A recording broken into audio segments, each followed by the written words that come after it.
Welcome back, Truth Seeker. It is Thursday, April 24th, 2025.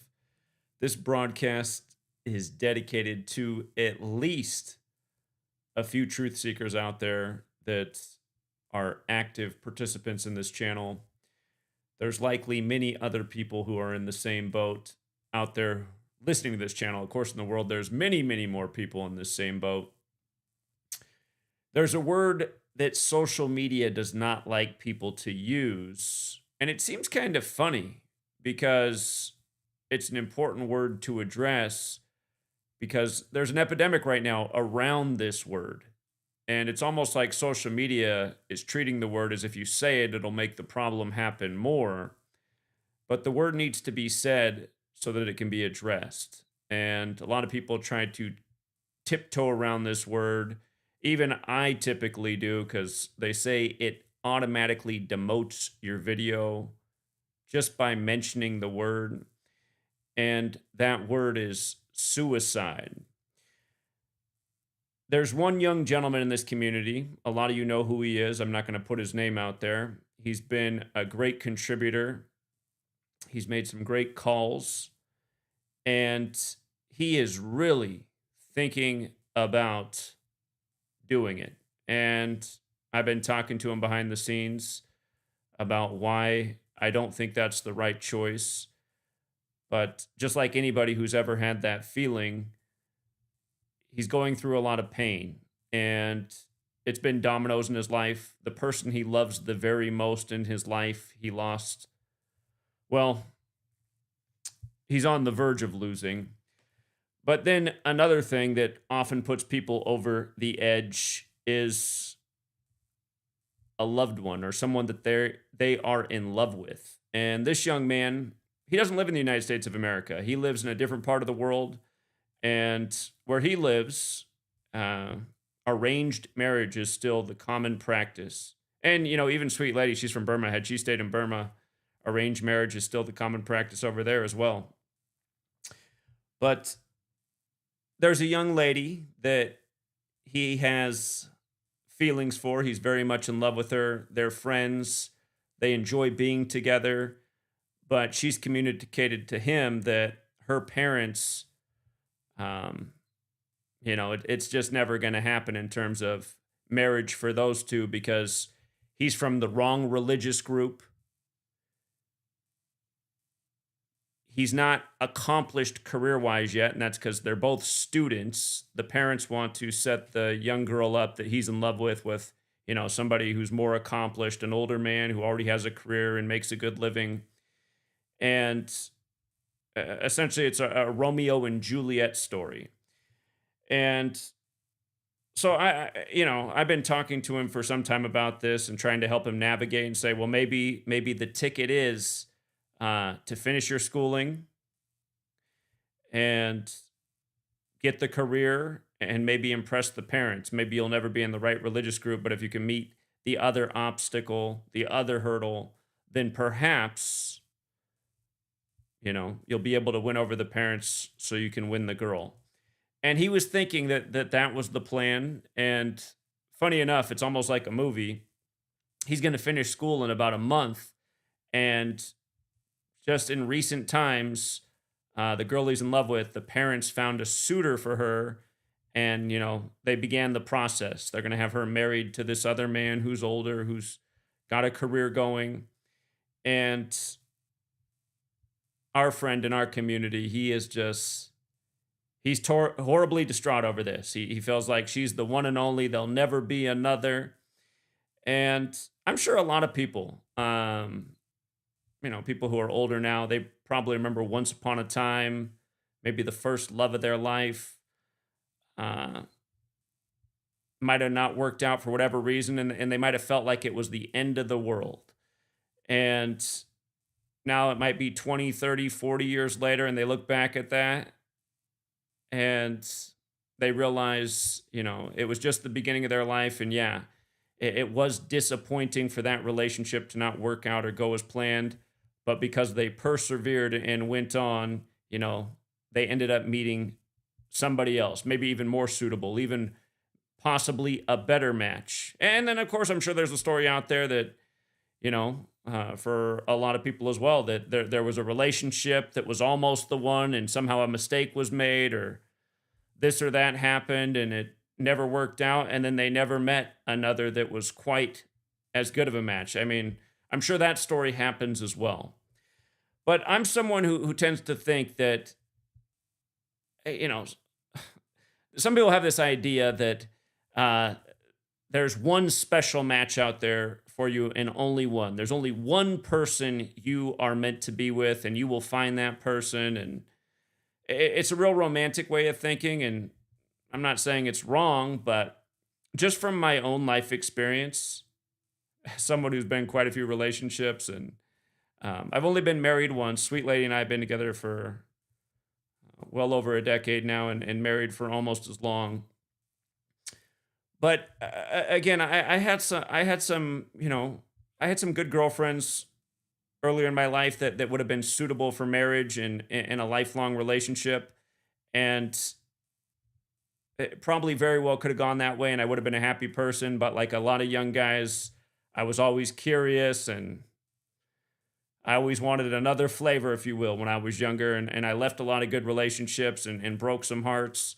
And uh, I don't think it's that uncommon of a story. I think a lot of people, when they do take themselves out, when they quit the game early, I think oftentimes it does have to do with a romantic interest. And again, that's why there's that phrase out there too. There's a thin line between love and hate. Um,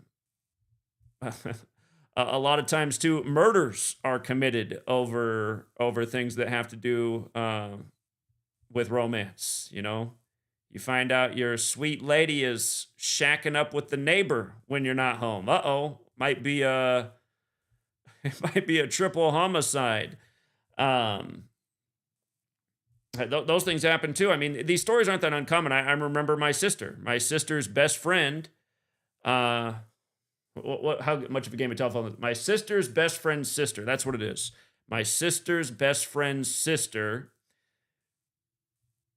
She was cheating on her husband. Her husband found out, and he came home and he took her out, and then he took himself out, and he did it with two children in the home. Uh, Again, all of these situations, though, I bet if there was a pause and a rewind button on life, I bet in almost all these situations, if it wasn't the heat of the moment, everyone would rewind and not do what they did. I mean, if that father could think about, wait a minute, what am I actually doing? Because I'm so angry right now. I'm creating a double homicide with my children downstairs watching a movie. Um, but yeah, anger is a real thing, and emotions cause people to do crazy things. If you've ever seen a graph of what human intelligence looks like when anger peaks, it's like, the anger's off the charts and your intelligence level's at an all-time low. Um,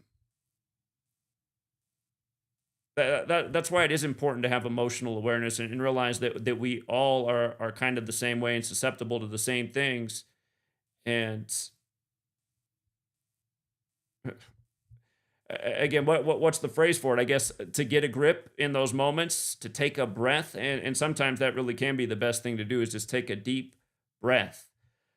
But yeah, again, we got a young gentleman out there, very brilliant mind, and just going through the worst of time right now. He recently lost a loved family member, and he's got another family member that's very near their time, and he says that person means more to him than anything. So just really hard dominoes right now for him, losing the girl of his life, losing this close family member, and then his favorite family member on the verge of exiting the world as well. But again, if he can find the strength to persevere, usually the phrase, what doesn't kill you only makes you stronger, I think it's absolutely true. And it's funny that while he was while him and I've been communicating about this today, my little girl, she was going for a record nap As long as I'm holding her, she'll usually sleep for a good long while. But today she slept for almost 4 straight hours. And while she was just sleeping on my chest, I ended up binge watching this show that people have been telling me about for years that I've never watched. And it's the show Black Mirror. And one of the earliest episodes of that show, the actor's name escapes me right now, but he's in the Jordan. What was it? I forget. Is it Key or Pill? Yeah, one of them's become a movie maker, and one of his first films was about the darker complected people getting kidnapped, and they're doing hypnosis on these people and using them for all kinds of you know terrible purposes, if you will. If you haven't seen this movie, it's an interesting film. But the actor from that movie, the same one who gets hypnotized, the lady's doing the thing on the glass. If you've seen it, she's doing the thing on the glass and hypnotize him. He's in this skit for this Black Mirror episode, and it's about this futuristic world where people live in little tiny cells that are made up of a bunch of digital screens, kind of simulate the environment. They don't have windows. It makes it seem like they might be living underground. It's supposed to be some kind of future dystopian setting. But anyhow, within this setting, this guy meets a brand new pretty girl that's new in his cell block, if you will. That they're not prisoners, but they sort of are. They live a life where they stay in a small digital cell and then they pedal bikes all day to generate energy. And this is pretty much their life, from generating energy by pedaling the bikes to back to the digital cells. And within their little group, this new girl comes in and he's attracted to her because she's quite pretty. And then he hears her singing and you can tell he's kind of falling in love with her. He's thinking about her. And within the plot of the show, you earn tokens for pedaling your bike. And you can earn tokens if your own blood relatives die because you inherit their tokens. And within this system, there's something like, what's the show that everybody watches? Wanna Be a I can't think it. The Ryan Seacrest show. The show's been on for like 20 some years. I can't believe I can't think what it's called, but it's a singing competition. America, no, man. I can't think what the name of the show is. I'm sure other people out there know exactly what I'm talking about. The singing competition show. And now there's multiple of these, but it's the original one. American Idol. That's what it's called. American Idol. Okay, so it's like American Idol. And you got to use your credits to have a shot on the show. And you have to use a ridiculous amount of credits. You got to, apparently, it's like 6 months of hard work that you got to pay to go on this show and have a shot of being the next idol in this dystopian world. But anyway, he happens to have all these credits because his brother died, and he sees that this girl can sing, and he says, "Hey, how about I pay for you to go on the show? Because I think you can make it." Again, if you get picked as a special talent, you get to live a life that's a lot different than all the rest of the slaves in their little cells pedaling their bikes each day. It's kind of, in a way, you could parallel it to this world. Most people are on the grind, living paycheck to paycheck. If you make it in the world of entertainment, you're free of the slave grind. You're now living a different type of life. But anyway, what's messed up is he pays for her, and then she performs, and they're really impressed by her. But the other thing about this world is they're constantly showing people pornography. They want them to watch pornography. It shows them the thing that if pornography comes on in your room and you don't want to watch it, you have to pay a fine for it to be skipped. Because he never wants to see it, this character, the main character.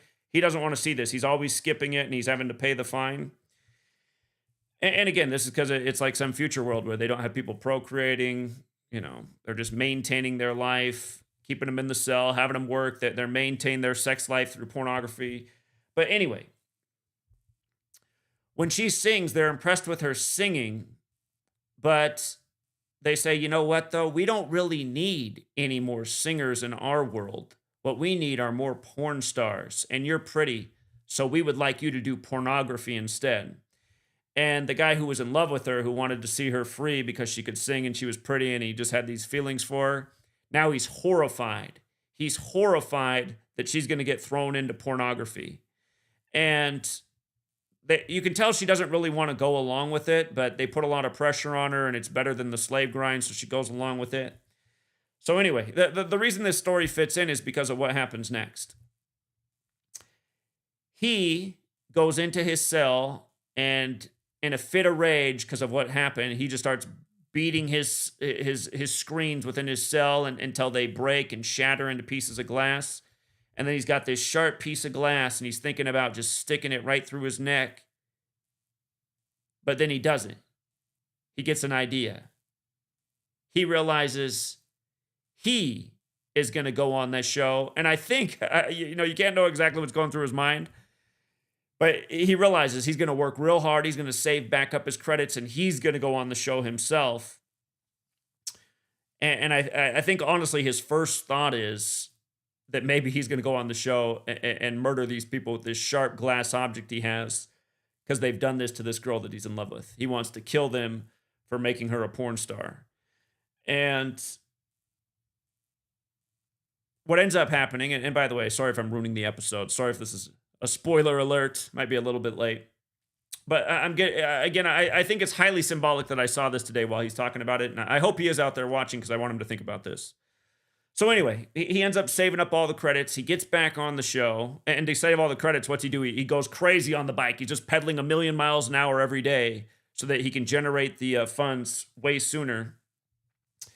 Again, a reminder that you do have to grind in this world if you want to get ahead. But anyhow, he gets on the show.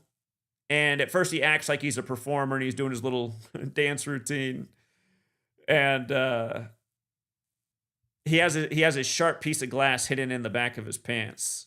And what he ends up doing after he does his little pretty much fake dance routine, because that's not really what he's there for, is he pulls out the glass and he puts it to his neck. And then he gives an impassioned, raging speech about how disgusted he is by these people and what they're doing and how wrong this world is that they live in, that's so meaningless, where all they do is just generate all this energy for God knows what purpose, because all they do is sit in a cell each day and watch these screens and this trivial entertainment and nonstop pornography. And the judges, when he's done ranting with this sharp piece of glass to his neck, they're like, wow, that was the most passionate, inspired thing I have ever seen in my life. How about we give you a brand new show? 2 days a week, you broadcast to the world for 30 minutes. It's almost like, if you've ever seen Network with Howard Bill, where he goes on a rant and he's planning on quitting his job, but then it makes the ratings go through the roof. It's kind of reminiscent of that. But the point is, all his anger and everything that he felt so horrible about, he put it into something constructive, you could say, because he began working very hard at a goal. And his goal might have been initially to murder those people. But then when he got there, that's not what he did. He just went on a speech with the thing to his neck, and he was even thinking about ending his own life on the screen. But instead, it led to something better for him, because he ended up getting freed from the slave grind. His energy and his passion came out like a work of art, and it elevated his position in life and put him in a better place. And the thing doesn't have the happiest ending from there. It's not like then he unites with the girl and they live together. But who knows? Maybe that if they did a part 2, that's where it would go on to be. Just the point is, when really bad things happen to you in life, when you feel like you're at an all-time low, if you can persevere, there's usually something gained from that. Some inner strength, some idea, some creativity, some reflection, some motivation to improve yourself. Again, and when you're young and you have your first love or the first person that means everything to you, I do think honestly, in a more perfect world, it would be best if we could all just marry and have kids with our first love. I think it would solve a lot of problems, rather than what's typical at our day and age. Um, you know, have God knows how many partners, and in a way develop a lot of bad habits. I think that's why so many people cheat in our society, because they're used to having so many different flavors, and then to settle down with one person can be quite challenging. But for most of us, that's not the way it works out. We most of us, we don't end up marrying our first love and having children. I do think about that a lot, and I do think it would be ideal. I think it would be perfect. I had a middle school teacher, Miss Wojciechowski, if she's still out there. She'd be old now. Miss Wojciechowski might have passed on, but she told us that when we were in eighth grade. She said, find your partner right now and marry him young and have a bunch of babies. You'll be so happy. She'd always say her and her husband had been together. I forget. She was probably like approaching 80 years old back when I was in eighth grade. What year was that? Oh my God. I started kindergarten in 88. So eighth grade must have been 96. Um, yeah, she's probably departed, Miss Wojciechowski. But anyway, she was a sweet lady. She was a sweet lady. And again, if you can't marry your first love and go on and have a bunch of children, there will be other people in your path. Again, life, in a way, things do go by fast, but at the same time, it's a long journey. There's a lot of opportunities. There's a lot of people you're going to meet. Um, yeah, if you quit the game early, if you take yourself out of the game, you're not giving yourself a chance to recover from whatever loss you're feeling right now. You know, you're in the most pain you were ever in, and you're deciding you just can't take it anymore. You can, though. You can persevere. And for most people, when they get through that painful period, they look back and they say, man, I've come a long way. Oh, man, I'm glad I didn't make that decision. And I'm not gonna lie, I used to always think about self deletion too. Um, yeah, again, I felt that I felt extremely lonely in the years after September 11th. Again, September 11th changed my worldview. It changed my relationships with people, because I became the odd man out. 9/11, for example, never sat right with me, never made any sense, looked like a horrible lie. And almost everybody I knew just went along with it. And if you questioned it, you got insulted, you got called names, you got your mental health questioned. And it was very frustrating. It was very frustrating to have people uh, ridicule you and try and sabotage your character, and almost everybody, too. It was something you just couldn't talk about to anybody. And for me, that was very depressing. Um, but what it did is it made me start to read more. I found myself being alone a lot more. It made me read more than ever. I gained knowledge. Um, so in the end, it wasn't all bad, and it made me look into things like learning about the things I've learned about now that I teach about, which have enhanced my life a lot, helped enhance other people's lives, but definitely had to go through a tough period of time for that to be the outcome. And honestly, I mean, in a way, it's still a tough period of time. Questioning the authorities is always a challenging thing. So it's just like it's ruined my relationship with my sister, amongst other people. And again, that's just the way life is. Everything's dualistic. There's good and bad to everything. Everything. So, yeah, our young friend out there, if you're listening, again, I know, I already know what you're probably saying. You're saying, no, you don't understand. You don't understand. She's the only one for me. That's what he's been telling me. That's how it feels right now. But what I'm telling you as an older person is, I don't think that there is just one person for everybody. It's a big world. The world is full of so many people, so many people. You're going to meet so many more people in your lifetime. And again, you're on the verge of finishing school. That's a very exciting time. Finish school. You're going into a career that you're excited about. Imagine you start the job, you enjoy the job, your social status is up. Next pretty girl you meet, who you really get along with, who you have a lot in common with, she might work right next to you at the workspace. Or maybe she's not at your exact work location, but you meet her through the field you're working in. And that's probably better too, because sometimes there is such a thing as being around each other too much. But yeah, again, you gotta go through the journey of life. And hey, the other thing is if you do think that that girl is the one and only one for you, if you take yourself out of the game, then you're ensuring 1,000,000% that you will never be together. Because you never know. Arranged marriage, um, maybe for one reason or another, that doesn't work out. Plans get canceled. It's a few months from now. It's not going to happen. Things have changed.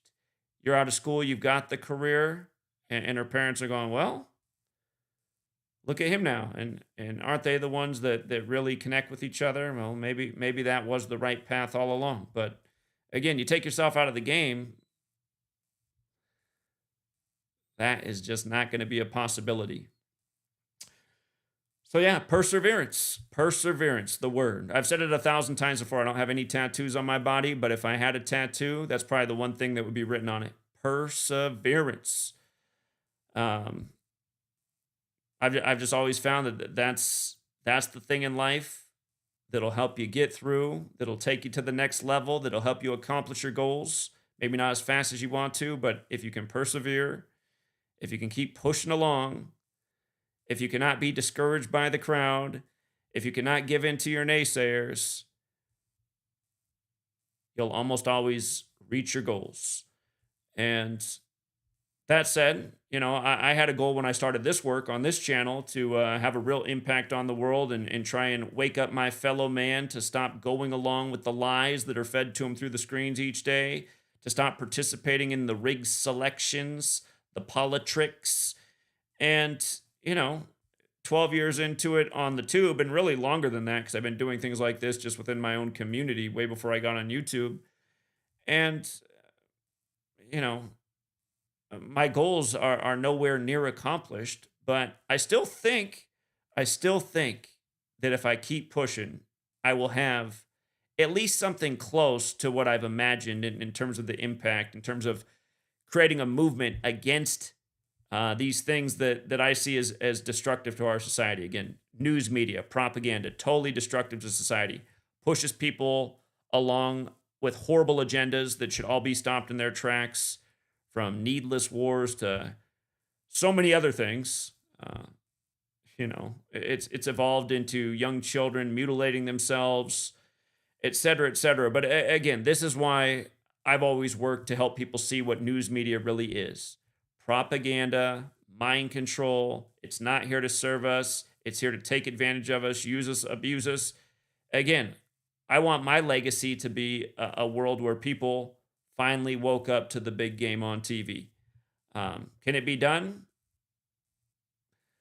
Possibly. And again, if I ever want to reach my goals, I just got to keep pushing along. And, it can be challenging. I've been in a 3-year rut. And I mean, there's been a lot of obstacles before the last 3 years in time of trying to do this work. Deleted 20 sometimes, shadow banned to no end. The last 3 years, complete stagnation with record low views, subscribership, etc., etc. Almost every morning, I've woken up and said, "Man, is today the day to throw in the towel?" But then I always say, "Hey, if I throw in the towel, I'm never gonna achieve my goal." So there is no throwing in the towel. And again, the other thing is if you're not achieving your goals, you got to figure out ways to do better, to improve your odds of achieving your goal. So, but again, for the young man out there, you can't beat yourself up over your situation. a lot of the things that are impacting you and the way you feel right now are out of your control.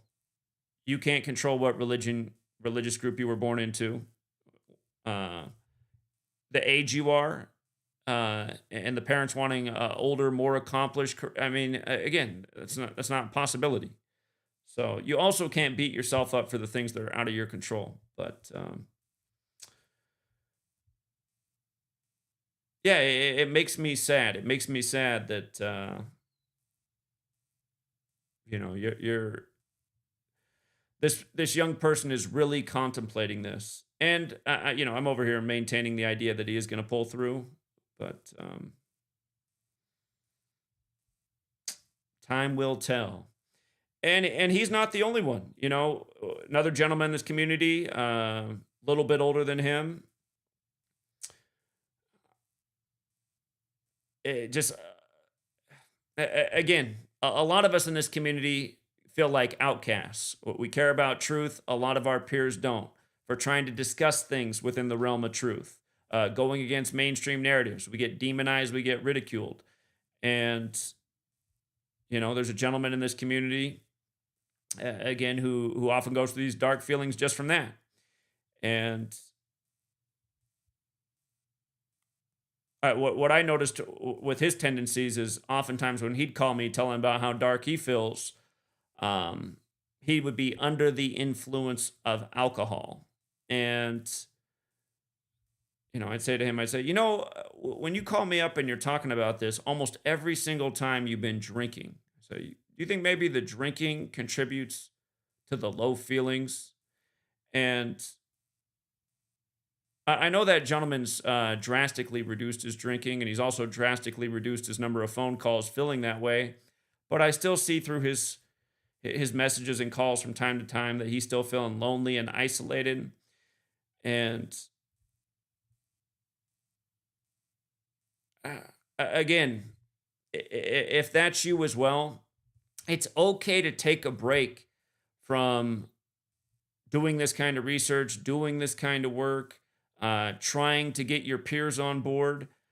I'll remind people when I was in my early 20s, I had to take a break from caring about the truth and just have fun with my peer group, be a stereotypical 20 some year old, if you will.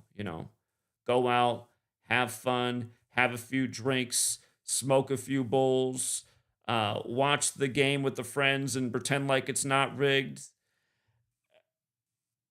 I had to live that life for a while and just really not think about any of the things that I ultimately cared about the most, which was what kind of society was I living in? How horrible is our government? What about these evil wars they've started and the amount of lives that they've taken that just didn't need to happen? Those are the things that I really, really cared about. Again, I was 18 when 9/11 happened. And I was horrified by how awful it all was. And I wanted to make it stop. I wanted people to see the lies and the consequence of the lies. But all I was really getting was, persecuted by family and friends. And at some point, I did throw in the towel for a bit there. And I said, you know what? I'm just going to be like everybody else. I'm going to go back into just having fun, hanging out with friends, partying. And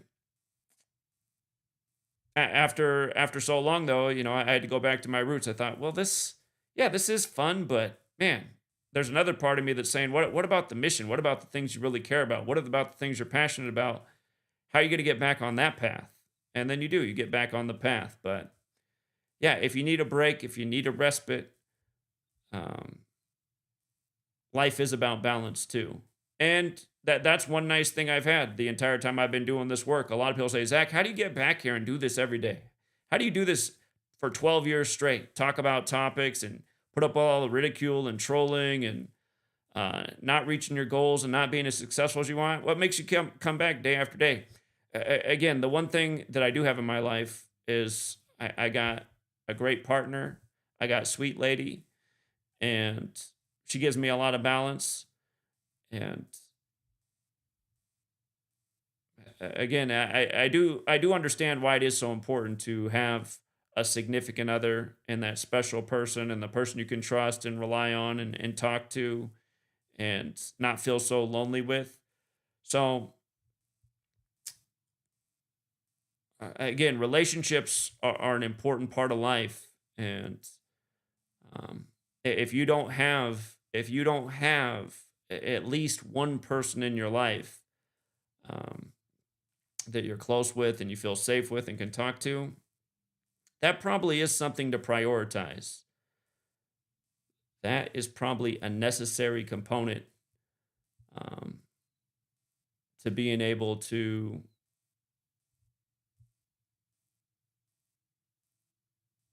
you know, stay on your goals, following your aspirations, having somebody in your life that you love and care about, and it's a mutual relationship, and they love and care about you. It is something worth pursuing and finding as well, and that's probably important to mention also because I do feel like we're living in a world where less and less people probably do have that. More and more people are so dependent on screens and technology and social media, and less people have normal relationships when we are human beings. And a large part of the human experience is being social, uh, having actual physical contact with another person. Um, and you see how that breakdown is happening. And especially after the pandemic, I mean,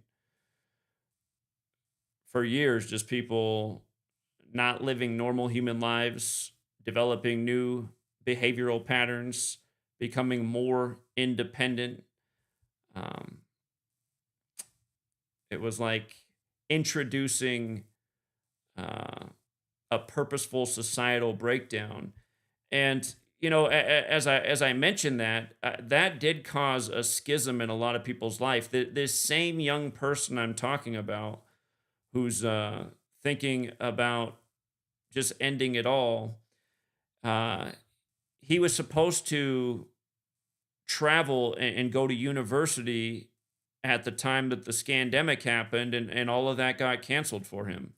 And I know we have another young person in the community who's a good contributor whose life also kind of got derailed from the scandemic. It messed up their university plans as well. You guys might remember young Ben in the community. He had to fight extra hard to be able to go to school without getting pokey dokes and wearing masks. Um,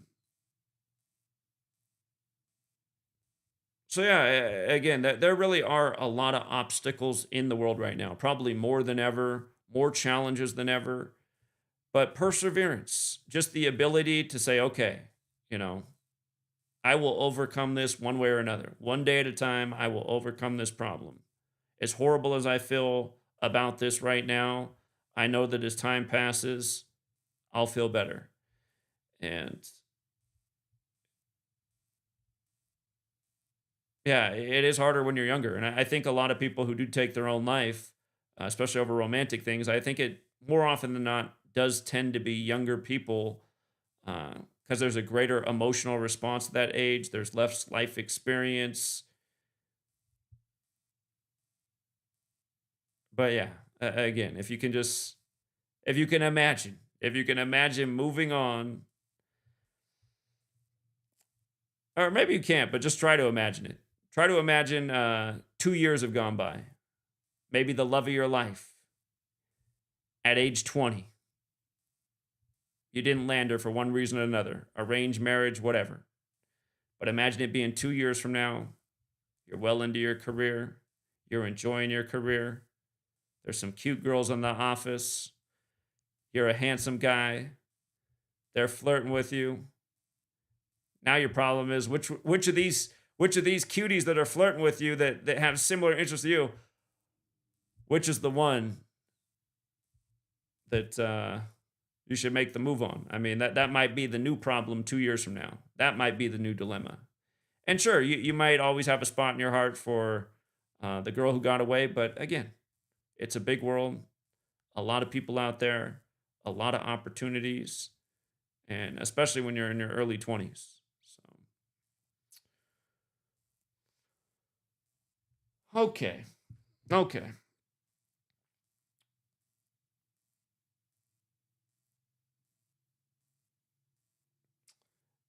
And here's the other thing too. There's one other thing I got to say.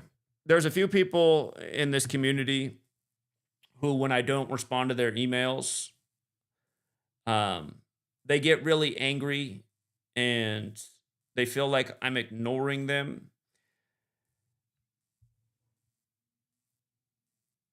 I am never ignoring anybody.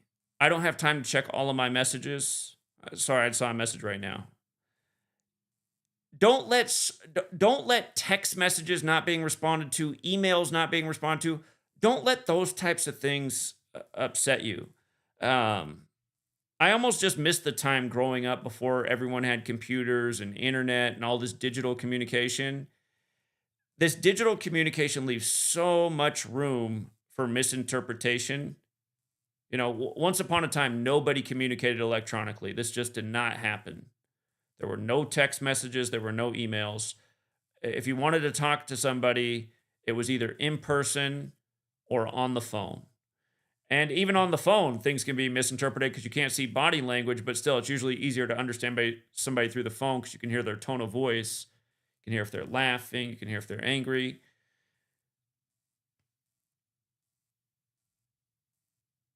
You never know with a digital message. How many times have you sent a text message and the other person never got it, or somebody sent you a text message and you didn't receive it?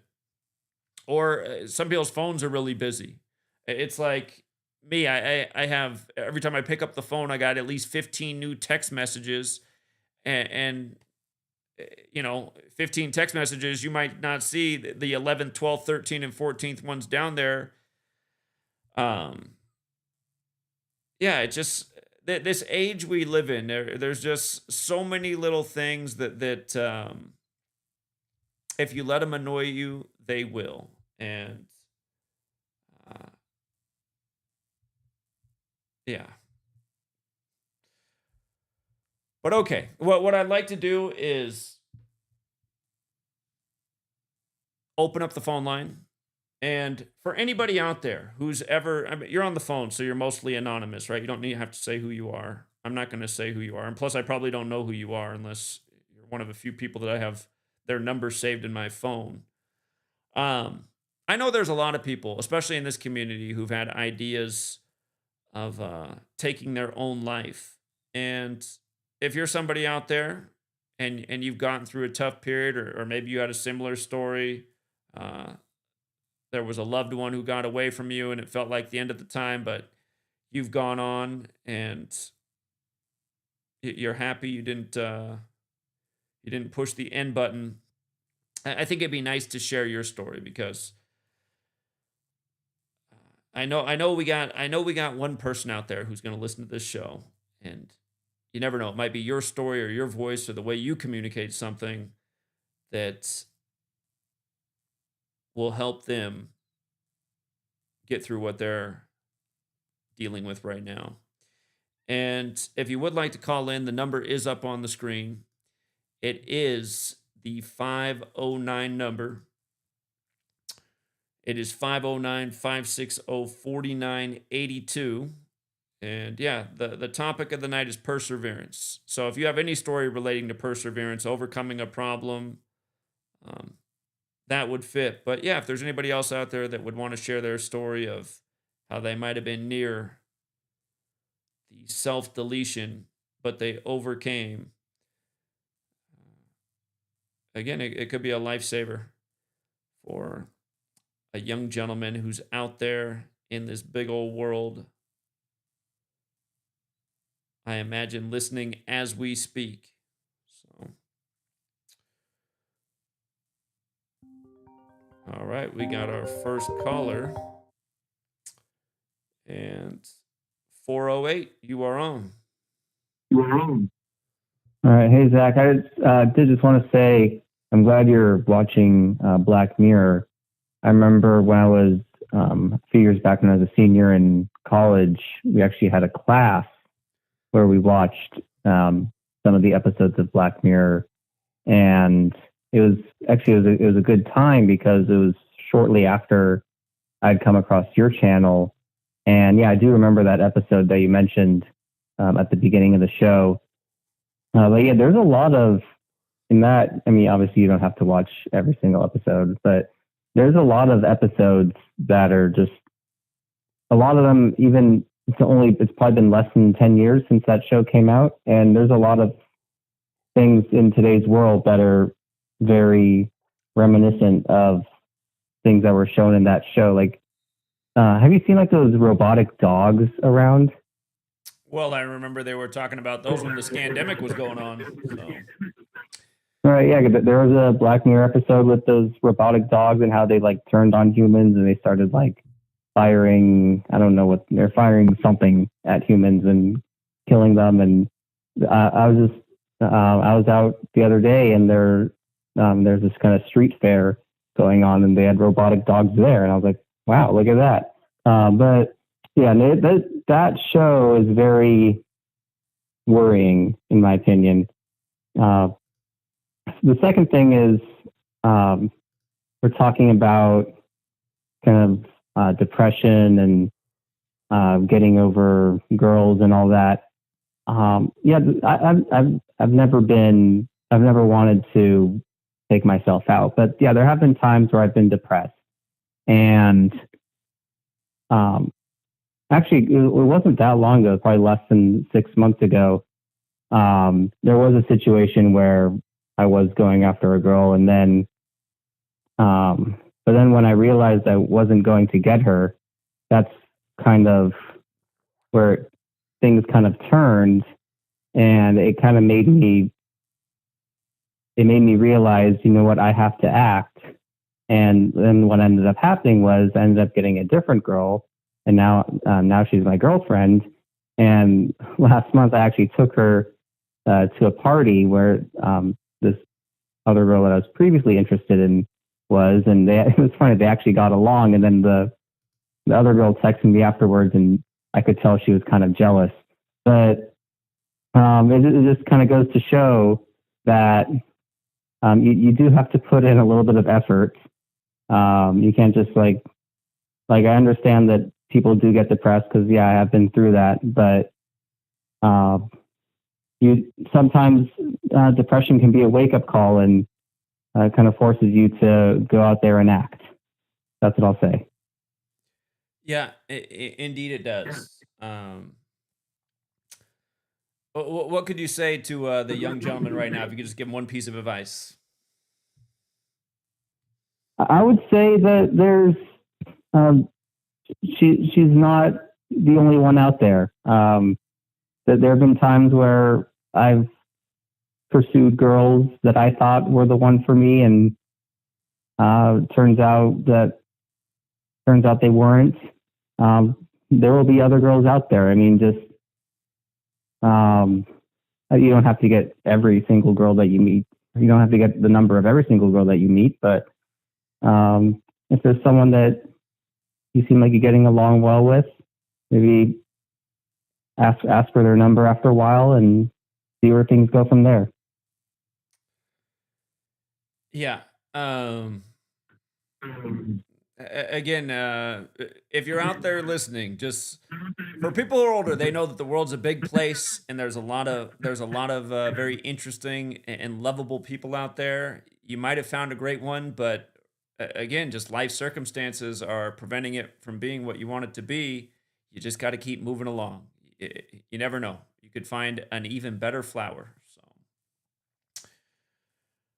all right, 408. Anything else you want to say? Yeah, that's all I've got. Thanks, Zach. All right, take care, man. See you. Okay. Yeah, I see you guys are talking about the Black Mirror show in the chat. I feel like that show is a blueprint for where they're taking the world with just the whole meta. And remember, Meta, this world that they want for you to live in by 2030. Remember, they announced Meta around the same time Klaus Schwab said by 2030 you'll own nothing and be happy. They were showing how in Meta in the future you can just live in this digital world. You can go to school in this digital world. You can work in this digital world. You can use your tokens to buy digital outfits for your digital self in this digital world. Meta. It has this association with death, and in a sense, if you're living in this digital world and you're dressing up a digital character, it's like your body's dead. It's like, you're living outside of yourself. Um, but yeah, just from watching a few of those episodes today, a few of the earliest episodes. The one other thing I noticed about every episode intertwines technology and sex. Through all the episodes I watched, they all had to do with technology and sex. And I always make the point about Apple. Their symbol is the bite out of the forbidden fruit. And I've always thought that Genesis is really just an analogy for. I've thought the story is about sex because God punishes Eve with pregnancy and labor pains for biting the fruit. It's like, okay, so all right, I guess really this is symbolic of sex. But again, Apple, they priced their first consumer computer at $666.66.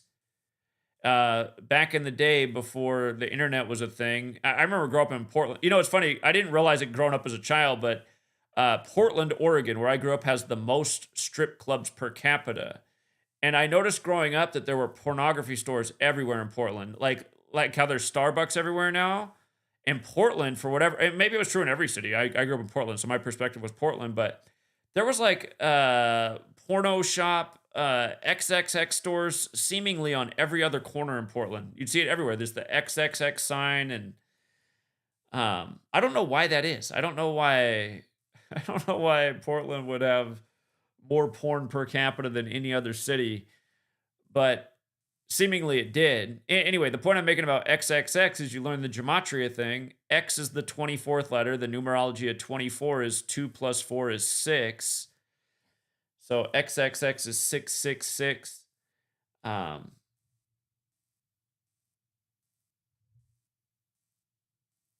Again, computers, internet. I haven't looked up the statistic for a while, but years ago, the majority of online traffic for the internet was pornography. If you haven't seen this Black Mirror show, the first episode is about how it's a future world and people have this chip inside of them, and the chip essentially records their brain. So everything that's going on in their life through their eyes is recorded essentially in a cloud. So you can go back and revisit any of your memories. You're like, oh, was that girl checking me out? You can rewind and take another look at it real quick, what you saw. Oh, yeah, she did give me the look. It's keeping track of all of everything. And the way the episode begins is the husband's coming home and it's like some kind of dinner party at his house, and his wife's talking to a man, and they look a little bit too close and a little bit too cuddly. And so later that night, he keeps going back and rewinding how that looked when he came in through the door, how they were talking. He's going, I don't know, something seems a little bit off about this. And from that conversation, one thing leads to another, and then he ends up checking his wife's tape, and sure enough, in her memory, she's been having an affair with this man, and it's all recorded there. But I just every episode again had to do with technology and sex, and we all learned about Freud growing up in school, and Freud made it seem like everything boils down in human psychology to sex. We live in a world now where it's just, sex is marketed everywhere. Just television, advertising, shows, especially with the internet and pornography, Instagram, people showing off. It's like I've been doing watching a lot of videos for how to improve your YouTube channel and tricks that people are doing to improve in the algorithm. And you start searching for those channels. There's this girl that popped up, and she's actually good at making videos too. She's not bad at making videos, but she's using her sex appeal. Every single video, low shirt, she has a nice pair, They're halfway hanging out in every video. Her views are just like through the roof, right? And people aren't just watching because she's attractive and she's got her chest hanging out, but she's also good at making videos and sharing the information. But this is my point about just like sex everywhere and technology. And yeah, again, the episode I was just talking about, how they keep these people in a cell, and to pacify them, they have porn playing like in a 360 view with screens everywhere, and you get penalized if you try to skip the pornography. You have to pay a fine. Um,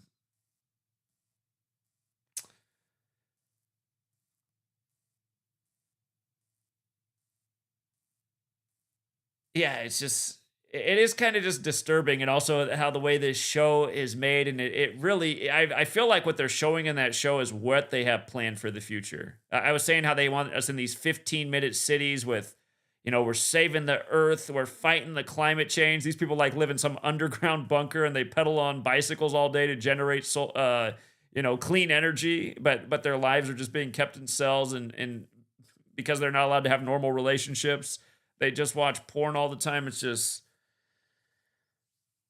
yeah, it's for our young friend out there who wants to exit the world because it's so painful. Like I've said to him before, and I'd say to every other young bright mind out there that feels like this world is gone and it's a lost cause. Listen, it is a gone and it's a lost cause if all the best minds give up and throw in the towel. The only way this world's not going to reach that point is if more people recognize what's going on, where we're being taken to, and actually help do something to stop it. So we don't arrive at this dystopian future where, again, we all do live like prisoners in cells in 15-minute cities. And it is funny listening to people say, oh, those online conspiracies, they're so worried about the 15-minute cities. It's like, well, again, I understand the nice ideas of these 15-minute cities, but I also see what they want to do with the world. They want to absolutely control people. They want to have every last thing under surveillance. Again, and they want to use these excuses of climate change to get people to submit to something like what they're showing in this Black Mirror show.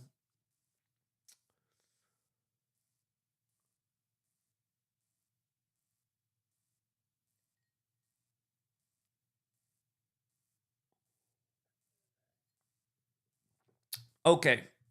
Well, we didn't have a lot of people that wanted to call in and share, but we do also have the trolls going crazy like always in the chat. Um,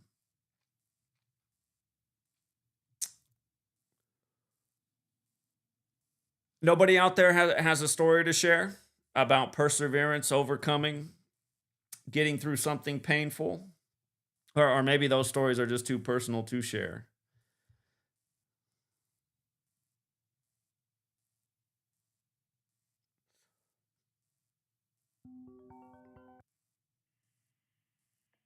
All right, hold on here. 419-419. What's up? Hello? Hello. Yeah, to the young man, it's not worth it for, I know this world feels so dark and gloom right now, but to the people that you're going to leave behind that you don't even think that you're going to affect, it's heartbreaking. My daughter's boyfriend took his life January 18th. He found him. She had to cut him down. 17 years old. She's cutting down her boyfriend from electrical cord. And, that's affected all of us. And you just don't know. You think your life is insignificant at the time, but, we're still more years later. So to that young gentleman, your life is important, are important, and people will love you and mourn you even years after you're gone. And, it still affects all of us to this day. So it sucks and it's hard, but let's make it till the end. Like, however we're going to go out, but let's not do it because of somebody, as far as, like a girl or whatever. I don't know what he's going through, but, you know, it's difficult. Difficult to lose people, you know. I don't know. That's all I have to give. Well, I appreciate you calling in and sharing that. And indeed, if you take your own life, you might create a lot of pain in other people's lives as well. So that is definitely something to think about also. I appreciate that 419. Thank you. Yep. Thank All right, you. take care. And I see the glitch started to come back. Her call was dropping in and out because I thought I resolved the problem, but it came back right there. If you're trying to call in, I'm resetting the phone to see if it'll solve the problem for the time being.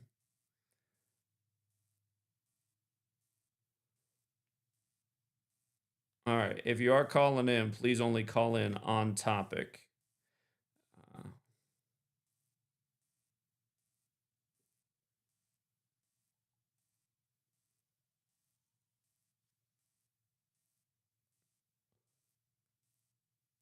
Yeah, the mention of alcohol can definitely add to the problems. I completely agree with. And like I said, we had a gentleman in this community who every time he drank, he was feeling like taking an exit. And I know that he has definitely curbed his drinking problem.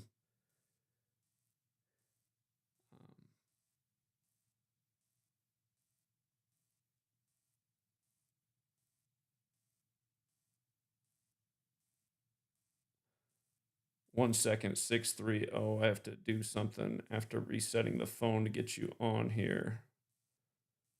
1 second, stand by.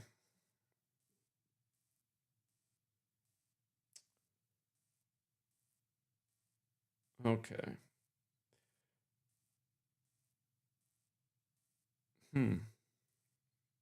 That's interesting. Go ahead, 630. All right, can you hear me? Yeah, go ahead. All right, cool. All right. So yeah, this is my first time calling in. I've been watching you for about 4 years now. Love the work, love the dedication, but just going with the topic, I went through like a heartbreak. So I was with a girl for 5 years, found out like like a few weeks after breaking up with me, she was with another dude. So that was just really, really devastating, and it put me in a dark space.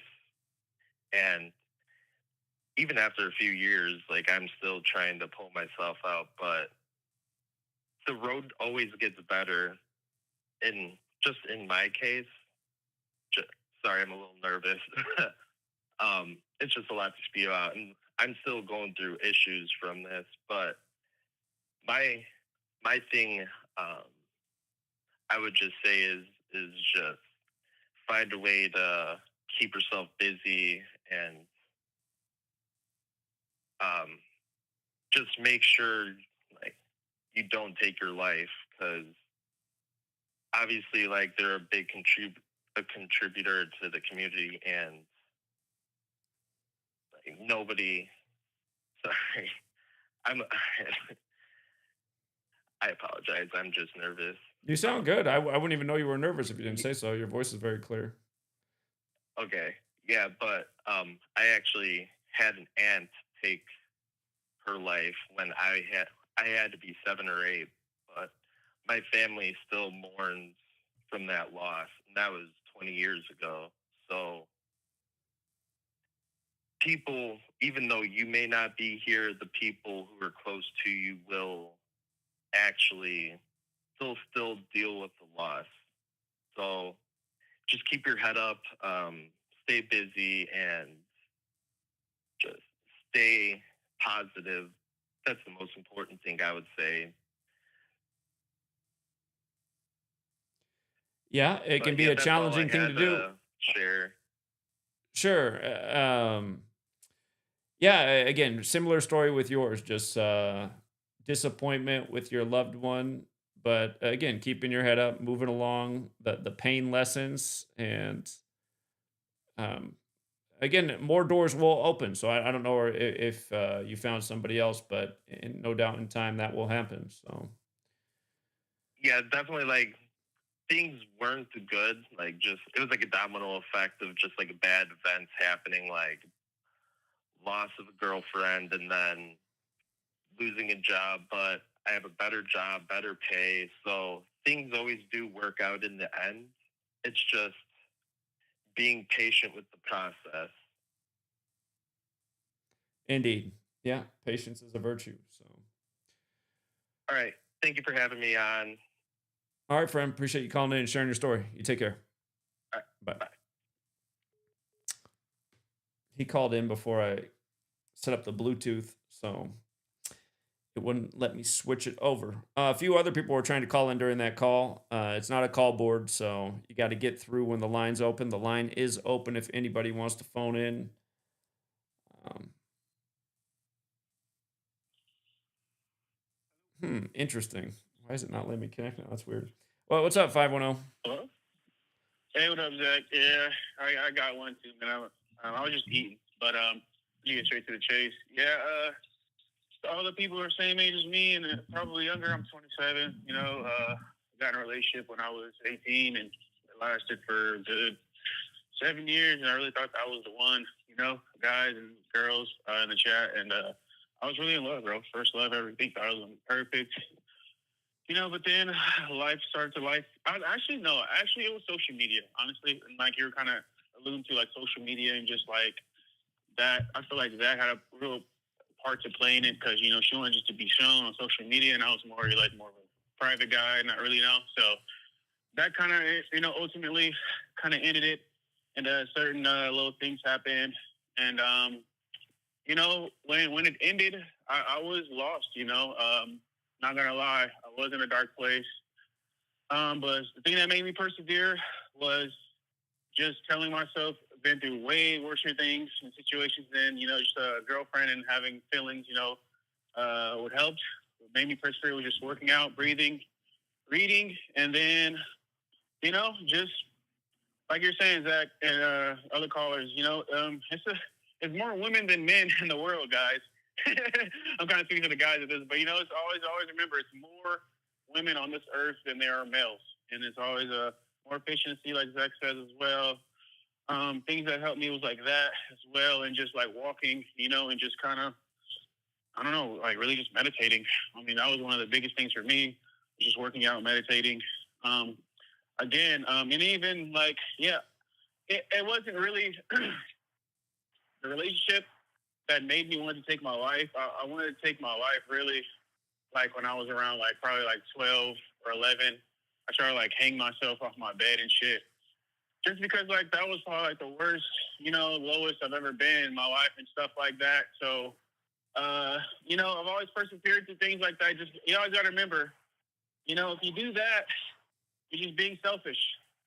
You always remember that. And if you want to be selfish, hey, man, I don't really condone it. I don't want to, but just always think, it's always, you can always be more productive. You can always put that energy towards something else that brings you happiness. And I don't want to keep taking over the line, but I'll end with this. Just always believe in yourself and always know there's always somebody on this earth that believes in you, and I'll end with that. Thank you for taking my call, Zach. Hopefully I helped out a little bit, and I'm always going to be listening on the side. All right. Appreciate you sharing your story. Thanks, 510. And sometimes the person that is the one believing in you is you. So that's why they say first you got to love yourself. But yeah, again, in really dark periods, that's where you can grow that inner strength and prove to yourself that you can overcome difficult situations. It's a part of a lot of people's journey. I don't know why it's not letting me connect it to the call board, but if it won't, we'll just keep doing it the way we're doing it now. What's up, 470? Hello? Hello. Hey, what's going on, Zach? Yeah, what's up? Yeah, just calling in, man, to say, thank you for basically, I don't know the algorithm, but I've been following you since 2020, since the COVID thing, and it's awesome work you do, man. Just glad that I had you in my circle, man, and because if not, man, I'll be still kind of like lost in the algorithm and not knowing anything. But as far as the topic, man, I've been in the same situation and stuff like that, like um, trying to overcome things and it's not going, you know, as you vision, yourself, because we make plans and sometimes they fail. So, and the giving up part, it gets tough on you. And I just want to let them know, the callers, everybody in the chat, everybody, that you're not in this fight alone. That we all in this fight together, and that's what it's going to take to actually have more stronger faith. Because the faith is dying in these times because of like you said before, the elites, whatever.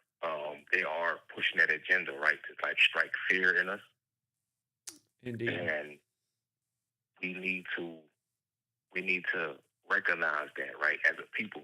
That's why I kind of like I honor this, your channel and just everything you're doing, because not only that, I've been pushing that. Like I don't have my own podcast or anything, but I kind of reach out to people to help kids, teenagers, especially young teens who are in that same mindset at a young age too as well, trying to change their mindset, because I was once there myself, and I am doing, like I said, people with. I'm not a big religious guy, but I definitely believe in like, God's chosen ones that's on the earth to really have that, and I definitely believe that you're one of them. But I just know that I was in the same situation as well. Just giving up on stuff like that. But that's the thing, man. Like you gotta look at the system. The system's created to crumble us, man. The system is created, and that's like 50. It's like a major percentage of the reason why people are giving up hope, because it's like hard. They putting so much of this just embracing it so much on your shoulders, man, and sometimes your plate get too full that you can't handle it. You know what I'm saying? Like a lot of people, like the weather control, the forecast and stuff, and it kind of like people are they're losing their homes due to this fucking created weather storm, man. And it's like it's just crazy, man. It's crazy, and I just came in today. This is my first time actually calling in and actually giving my intune. I actually like online, whatever. But I just wanted to give the blessings to the community, man, and just looking forward to the future and just helping change lives, man. Even if we have to stand up, against the higher ups, man. The people who want us to be, like you said, they want us to take orders and follow what they say. So, but thank you once again, man, for having me, accepting me, and I definitely look forward to keep pushing the agenda, man. Keep exposing these wicked people out here, man, and hurting the people, our people, losing this hope and this faith, man. But together we definitely build that up, and it always starts with love, with each other and respect, man. Indeed. Indeed. Have a blessed night, man. Yeah. Thank you very much for calling in and being part of it. You have a good night. All right, too, man. Yeah, take care. That's the thing too. The young guy out there who's struggling, he's someone that cares deeply, cares about other people. He's very considerate. And again, there's been some other things in his life recently for expressing concern about things, the way they're playing out in the world. He's also gotten ridicule from his family, and his family wishes he would just focus on his school and his career and not worry about the rest. And that, I mean, there's just a lot of things taking a toll, but I just know if he can persevere, he will be better off for it. What's up, 520? Hey, Zach. It's a little maybe off topic, but I think it kind of runs together the differences between our generation, like what's going on with everybody more younger than us. We have to think about things as far as being injured. You know, like I'm older than you, I'm early 50s, but you know, when we're going through breakups, gut wrenching things that we thought was the end of the world, like early 90s, you know, we'd sit out on our patio with a bottle of wine and cry, and like, suicide was just never like thought of.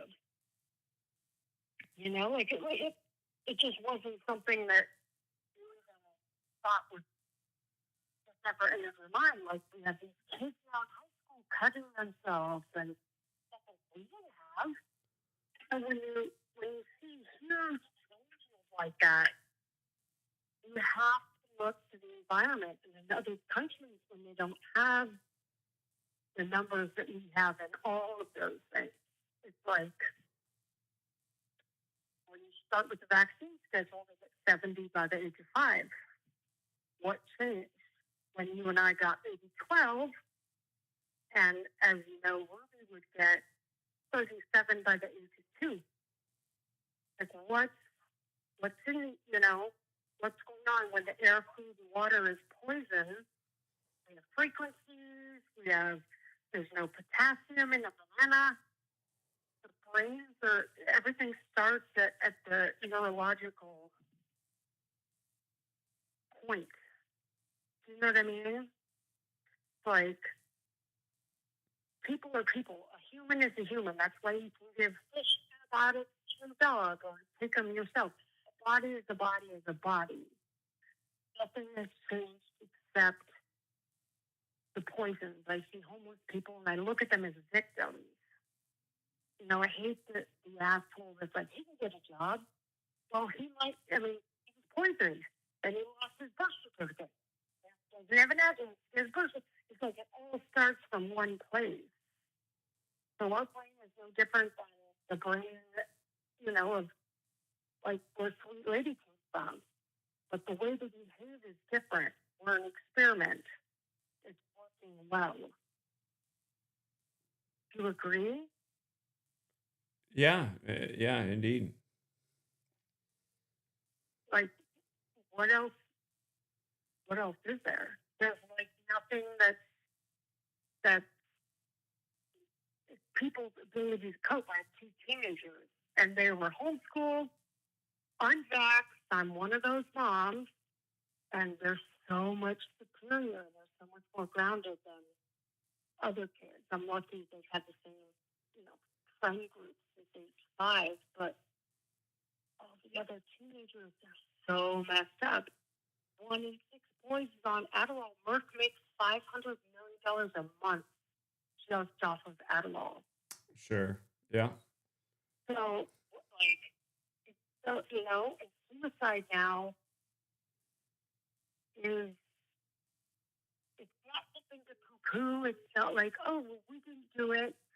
You know, their father told them recently, you kids, this generation had it so easy. You guys have it too easy. That's the problem. And my son was smart enough to go, wait a minute, Dad, what do we have? We have AI and Sentinel. Like, what do we have? You guys were riding bikes and going to cake parties and having fun. You know, like, you guys were at concerts, not looking at your phone, watching the band, like doing cool stuff. So we do tend to say this generation, yeah, they are all narcissistic. That woke shit, just horrible. And they do it, you know, they're all, you know, real self-entitled, but they have it bad. Like, this generation has it bad. And we tend to say as parents, you guys have it good. No, actually, they don't. No one's talking to each other. Suicide's a thing.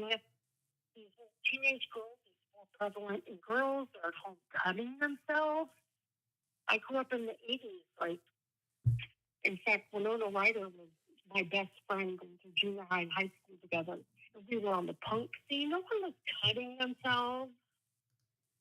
Like, that wasn't a thing. So if you can, from what I gather from what you said about your girl, you sended them off, on, I don't know if you're spacing them out.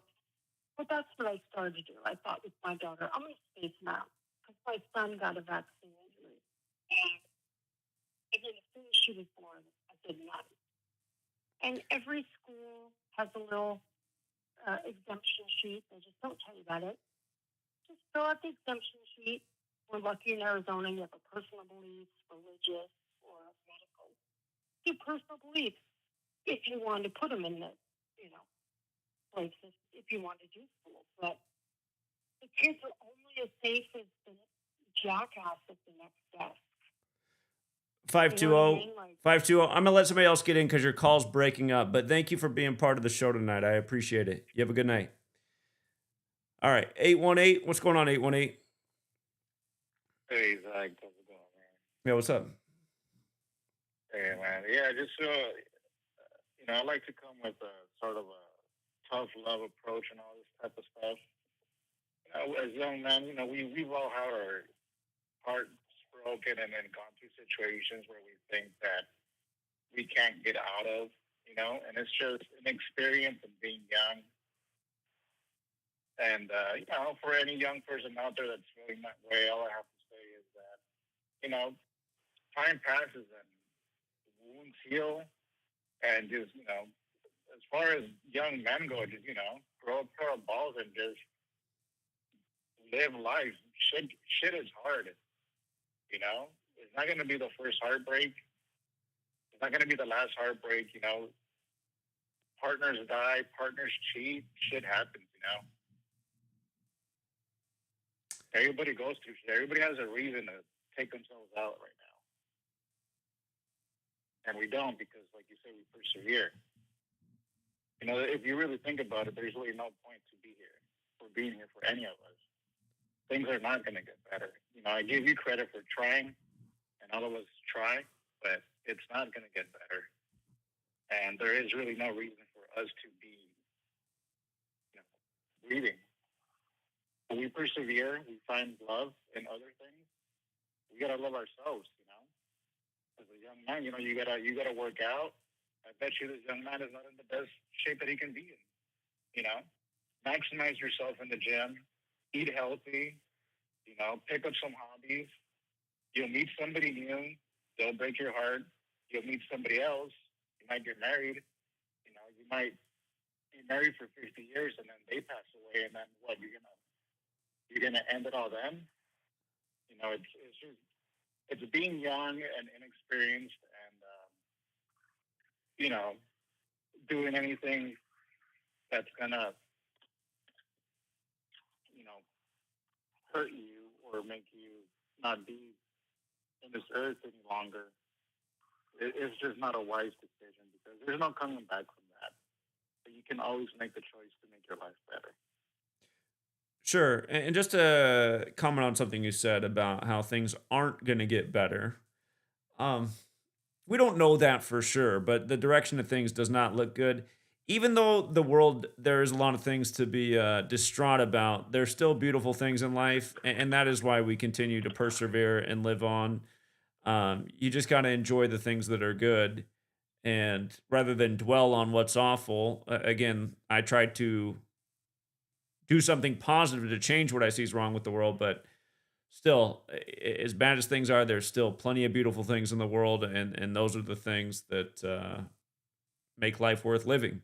For example, a new experience in my life is just having a baby girl. And just every time I see her smile, I just think, wow, what an amazing thing. Just that little beautiful smile. So,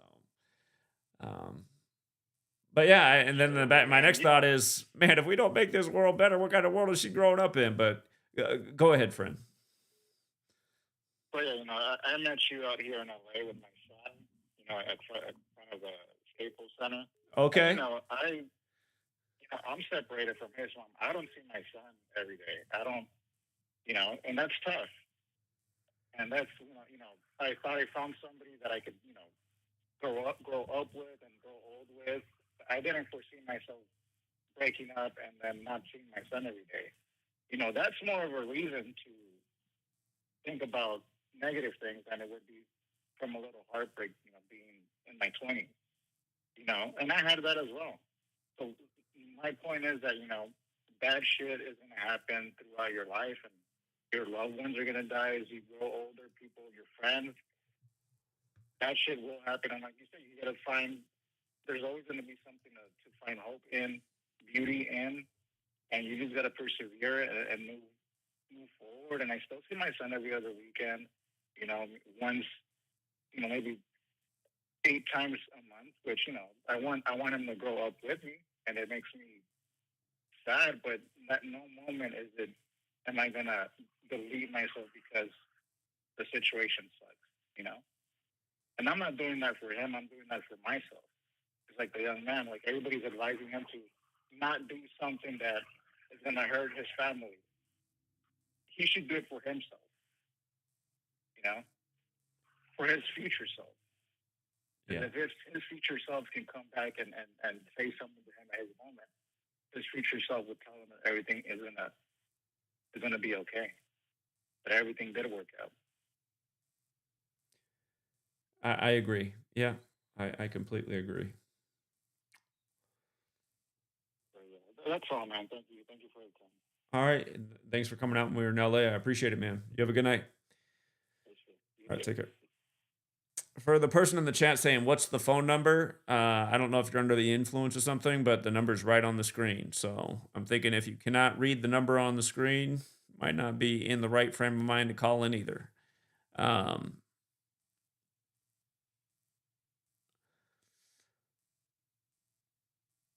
Yeah, if anybody else does want to phone in, the call-in number is right in the center of the screen at the bottom. And if you're listening to this later on the playback as a podcast, we are streaming these live on YouTube. Eventually, we will stream it on the Count On It channel, but that channel does not have live streaming enabled yet. So we are streaming on the channel that's been renamed Number Games with Zachary K. Hubbard. That's yours truly. 810. Howdy. How's it going, man? It's going all right. How are you? Pretty good. I just got here kind of late, but I've been here for the past like 40 minutes or something. I got a crazy story on the whole perseverance topic. I kind of wanted to connect it with a few callers too, and just on the whole, like how you said, like we don't know, everything's not going to get better. Like there's a huge chance, but how the other person said they're really holding down the fear paradigm and just don't give in to the fear paradigm, because like it's just keep the vibration up, keep positive, and like the other person said, like stay healthy and eat good. But on the whole topic with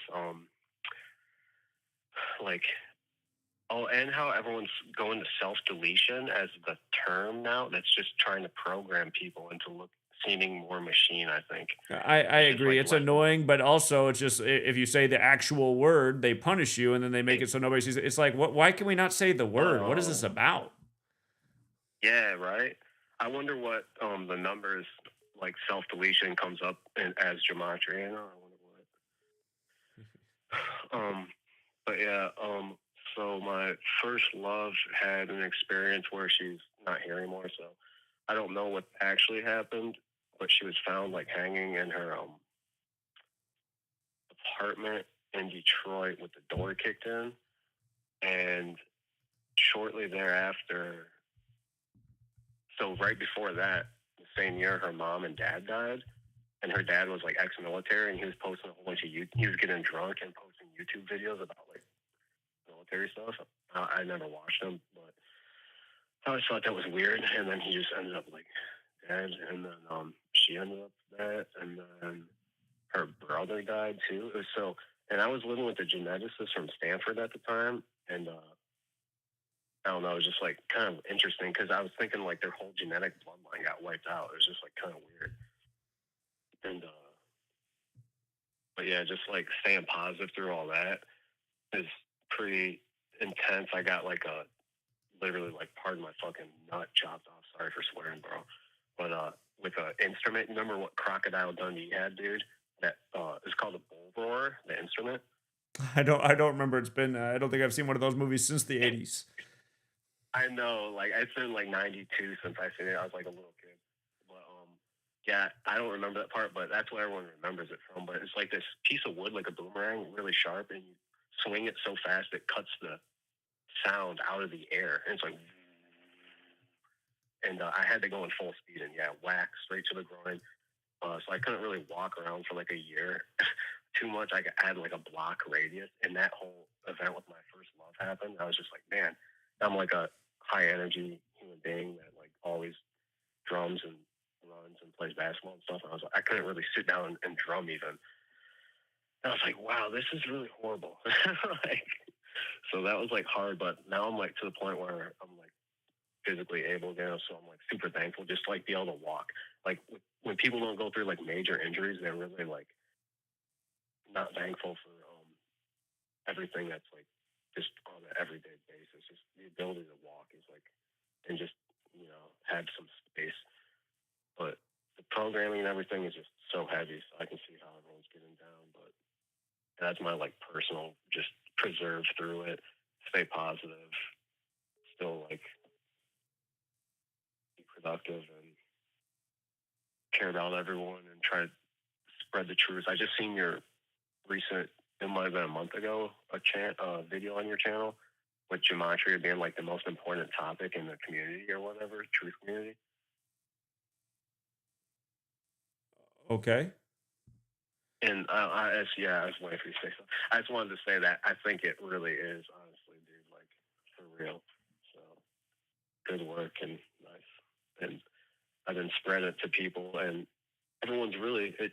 And you should ask like what the general age of everyone is, because I think the younger humans are just their attention span's so freaking short. It's like, and they're so programmed to not believe. They're so brainwashed. Like you show them anything, and it's like crazy. Like I was in 8th grade when 9/11 happened, and I seriously was spray painting 9/11 equals hoax like in like 12th grade and like beyond.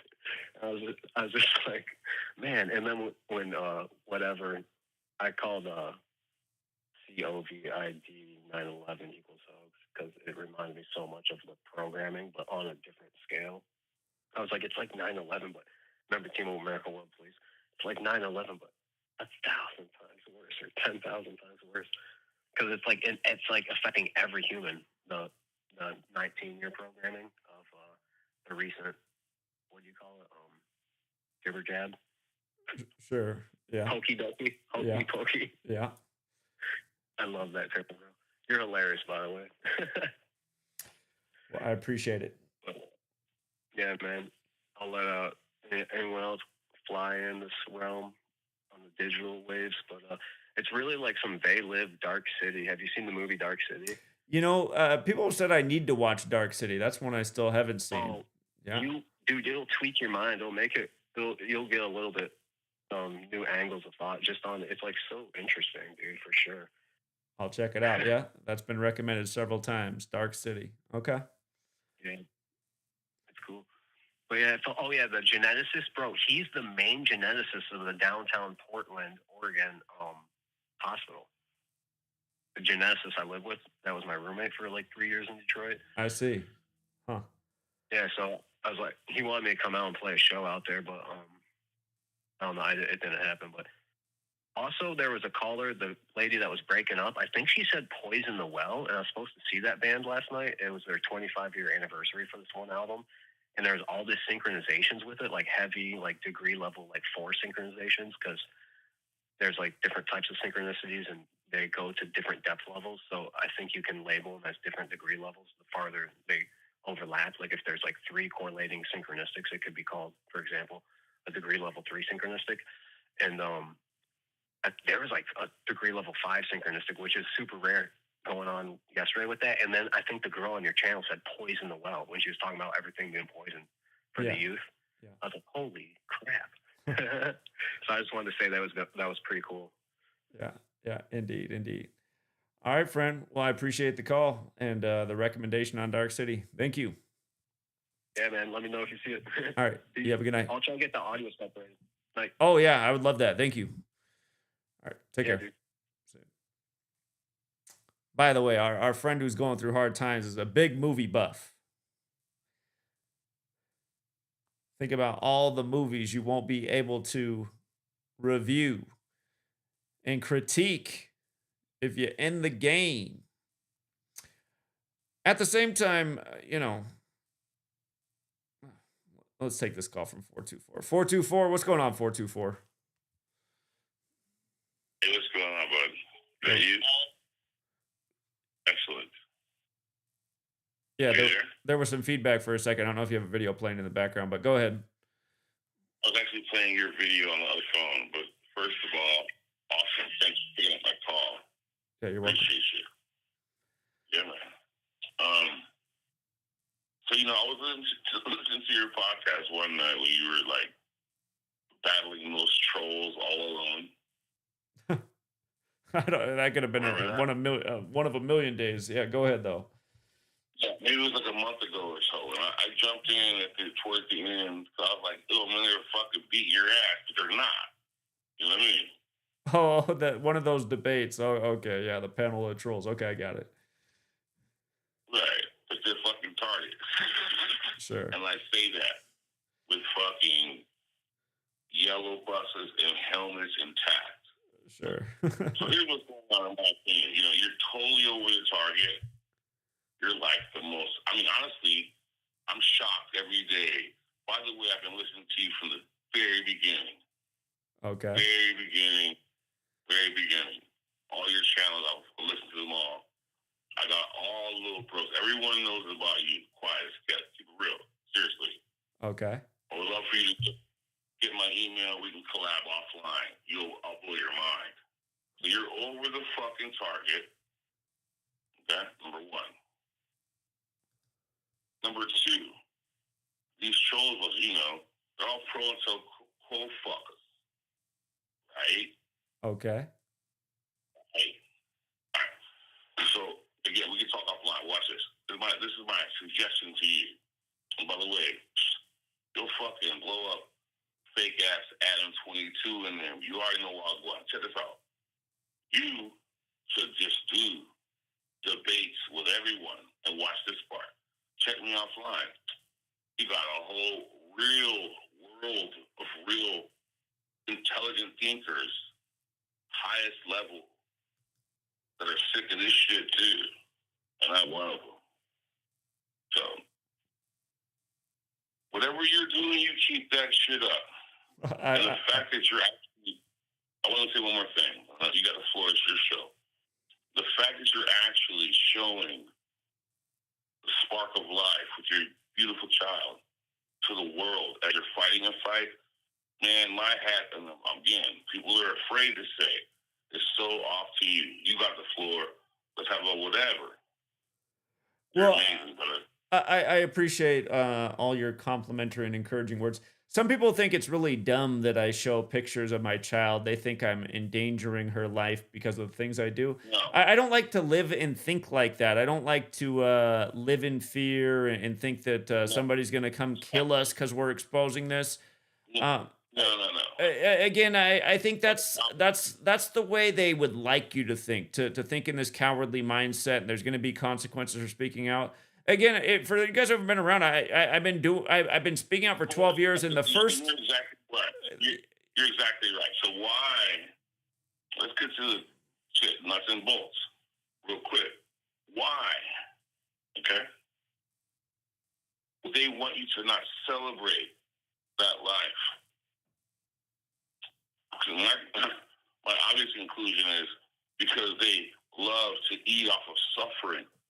They put it in our face. Movies, predictive programming, everything. They call it loosh. Adrenochrome, whatever. See, remember though, the main thing to people to understand what's really going on, The devil doesn't take prisoners. So, of course, you're supposed to celebrate every bit of life, especially your offspring that came from God. See, that's the whole problem. The problem is people in this earth live in the flesh. They don't understand that God in the ethereal is really real. They're afraid to even think that. That's why they keep tapping away at their own expense of their own life. You know, social media is like a disease. People real. Look at it. It's like the most narcissistic shit you could ever witness in your life because it's about likes. Think about 20 years ago, 30 years ago, 30 years ago, 40 years ago, and beyond. When it's supposed to be horse and buggy, which it was, but yeah, we're looking at pyramids, discoveries, etc. Right? What's going on here is humanity is at a really important, you know, scientists will call it flux, whatever. I just say tipping point. And there are very, very, very brave people, very brave, and they're in the Bible and shit. Okay, and their names, they're people that stars are in the sky, and stars are not stars. You know that they came down, and certain stars came down to do works. That's you, exactly. So of course you're supposed to show your works, because that's God's gift to you. Don't let anyone deter you from what you're doing. Again, to reiterate, you're over the target. Sorry to go into a rant. I'm just saying, I see what's going on here. It's my own thing, and I laugh so much. Like, you give me so much comedy. Like, I even knew how you affected my family for years. You're one of the dopest dudes, dude. Anyway, I don't want to rant on your show. You're fucking amazing. You got backup. You don't even know. Keep doing what you're doing. No one's going to stop that shit. Virgin, Wagwan, talk to me. Well, I appreciate the encouragement and the compliments, and I won't stop doing what I'm doing. And yeah, thank you for being part of the show tonight. I appreciate it. Sure. Yeah, I'll drop All right, friend. I'll drop my email. We'll chat. All right, man. You have a good night. Keep Thank going, you. brother. Yeah, will do. Take care. Bless. Yeah, man. That's it. Yeah, a number of people have reached out and said, Zach, you got to stop sharing your baby girl. You could be endangering her life. All you guys who think in this way, yeah, I mean, there's no benefit to having that fearful mindset. Again, you guys, I've been doing this a long time. The first few years that I was doing this research, I had to deal with like a lot of intimidation and threats and weird stuff in the mail. And, you know, we had the episode where the one YouTuber threatened my life for Christmas Eve 2016 in a car crash through two walls of the house. Everything that's happened, though, has never been like close. It's just been like fear and intimidation. But again, those are the tactics of the ruling class. They're trying to scare you out of everything. You just got to keep pushing along anyway. What's up, 702? Hey, Zach. I was just kicking back in the stream watching, and just wanted to call in. Just wanted to stay on topic. Perseverance. It's crazy because kind of in my life right now, I'm dealing with it, and it's crazy because this is the most like knowledge I've learned about gematria. Like, I've gotten to a point where, like, I literally just do quick breakdowns of things in 2 minutes, but I don't really spend that much time like I used to on breakdowns. But I still like, you know, I still like to do breakdowns. I still like to work on a couple of videos and all. But like, as of right now, just real quick. Imagine every NBA fan knew gematria. What would they have thought yesterday on the 113th day of the year when the Cavs set a record 11 threes in a quarter? Did you see that? Yeah, I've seen that. It's crazy because I have a lot of people in my family that like to bet, but you know, they don't know what the fuck they're doing because they actually think that the skills of these players matter. So, you know, just for people out there who don't understand, again, the 113th day of the year, 11 threes in a quarter, new NBA record, 11-3 on the 113th day. In gematria, the National Basketball Association equals 113. 11 threes is 33 points. Cleveland's the only major city in pro sports that equals 33. Again, this kind of stuff happens day after day. He's just saying he does these 2-minute decodes all the time. I mean, you can do 5-second decodes if you know the numbers and just laugh at the headlines almost in real time as they come across the screen. But go ahead, friend. Oh yeah, yeah, basically. But like, I got to a point where I was trying to share gematria to people, but nobody really cared for it. Like, even like, cause I really focus, like, I really look into gematria just because I'm always fascinated by like language and just numbers and just how this language even came to be before I even knew about any of this knowledge.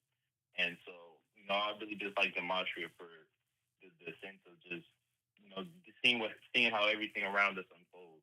And it's ironic because like my mom, she knows I'm into this type of stuff, and she calls me a conspiracy theorist. And I live in Vegas, and my mom, she's into the whole pro-black, all that, all that race dating and all that. And it's funny because she has her license plate literally has 51 on it, nice, and she calls me a conspiracy theorist. So I thought that was pretty ironic. And my mom, she's like so big into Black Power and all that, but she has a nice license plate, like a nice Templar and all that. So like even just me knowing this knowledge and me like I just see everything for how it is now. Even like I just have to persevere just being around people around me because not many people around me care about it. It'll be some things they'll look into like the Orange Goon, for example. Like everybody loves talking about the Orange Goon. He's their number one puppet right now. So when I talk about gematria with the Orange Goon, the 47, 88, all the basic stuff, that's when I start to get eyes. But other than that, like people don't really care. And I have a channel. If anyone want to check it out, Hex Hollow. I do my own. I don't really like. I'm not really like that big on decoding sports. I'm not that good at decoding sports because I'm part of your Patreon, so I just sit back, watch the live streams, look at the notes. But like as in like me do like decoding sports like by myself, I'm not like quite there yet. But it's always everything through time. But yeah, just and I've had experience where I wanted to self-delete. It was wild like years ago, but my life, I grew up through very somewhat fucked up circumstances, but I guess I could say my best advice to give to the young man is just always this may sound corny, but always just look at the light ahead. Always look at all right, because I heard you mention he was a movie buff. I like movies too, so just always think about all the movies they can remake and all the things they can do and all the things you can do in life, rather than you want to look at things outside of you. Look at things you can do, the talents you have, the people you have in your life that inspire you, vice versa, people you can inspire. That's what I would really say, because everybody, no matter who you are, what you believe in, or whatnot, everybody has something they can offer to the world and offer to other people. So my advice would just be, find whatever it is in you and just work on it and keep expanding upon it. But that's really all I would have to give. Just calling in on topic and yeah, don't want to take so much of your time. You have other callers. You have your family and yeah. So congratulations on all that as well. Well, I appreciate your call. I thought that was great advice at the end. So thank you. You have a good night, friend. All right, take care. You well. Yeah, it's a reminder. My favorite author, Kurt Vonnegut, he tried to take himself out, and it was a failed attempt. And I'd say thankfully so, because he went on to write many more great books. And it does seem that a lot of the people who want to take themselves out tend to be the more intelligent, artsy, creative types. People who are disappointed in their fellow man. And I know our friend out there that needs a hand. He definitely is in that same group right there. What's up, 248? Hey Zach, I don't. If you don't mind, I would like to do a quick decode. Oh, sure. Did you hear about the Gilbert Arenas' son was involved in a car accident today? Yeah, he's 43, the 14th prime, and coma equals 14. His son's in a coma is what I heard. Yeah, coma also equals 76. You know, like slave, Negro, Rasta blues. Okay. 14. Yeah. Um, Yeah. Remember Obama and slave both equal 14 and 31. Like slave, Obama and slave both equal 14 and 31. And again, Obama declared his presidency on the 31st anniversary of the feds recognizing slavery. And as we know, Barack Obama also equals 76. And it goes with Acts 7:6 in the 44th book of the Bible. And what you were just saying. But anyway, go ahead. Let's hear the rest of the decode. I've seen a lot of articles like put emphasis on induced coma, and so I put it in the Gematrinator, and it came out at 61 to 18 prime, and his son is currently 18 years old. This car crash is also 35. You know, happens to be a Thursday, which also equates to 35. And again, we're in the middle of playoffs. Gilbert Arenas was once a big star in the league, and then I forget exactly what happened. They started saying like he had illegal guns or something. He was having some kind of mental breakdown, and he was like quickly out of the league. But he was a pretty big star while he was in it. And again, just funny business always happening when the playoffs and the championships come around. So, was there anything else 248? No, I was still researching at this point. Okay, yeah, I got to That's give it all a I look got so too. far. I didn't get a chance to really look at it beyond just the crash and the coma. Hey, well, thanks for everything you do. See you on the Patreon. All right, man. Sounds good. Thank you. Tomorrow. Thanks for Thank you. Have a good supporting the night. work. Yeah, you have a good night too. Thank you. I feel like Patreon's playing some game right now because people will sign up and then I lost over 100 people on the Patreon this past week. It was going back up and then it had a huge fall off. Now, I do think a big part of the fall off had something to do with episode 3. Or what was that, episode 2, losing your religion last Sunday night? People really hate when you go against the religion. So many people are so indoctrinated with the religion. And like I said, man, it's just like even the young guy that we're doing this stream in tribute to tonight, religion. The girl he's in love with, they're good friends, him and this girl. She's into him. It's just the parents make the decisions. They're from a different religious block than he is. And the parents look down on the religious sect that he's in. It's crazy, right? It's like, okay, you have a daughter. He's a very intelligent man. They have a nice relationship. They're interested in each other. They like to spend time together. But because his family's a different religion. Oh boy, it's just okay. The make-believe nonsensical stuff that got passed down from the generations. That's what's actually more important than the fact that these two have chemistry and a good relationship. No, we want to put you with a strange man who you've never met before because he's from the same religion as us. Oh man, it's I don't know. If I was ever gonna self-delete, it's because these people just can't see through this religious crap. It drives me nuts. Yeah, Breakfast of Champions, hilarious book, Kurt Vonnegut. And they made it into a movie. The movie doesn't do the book justice at all. And Bruce Willis, come on, Bruce Willis was not the right character for that role. Unbelievable.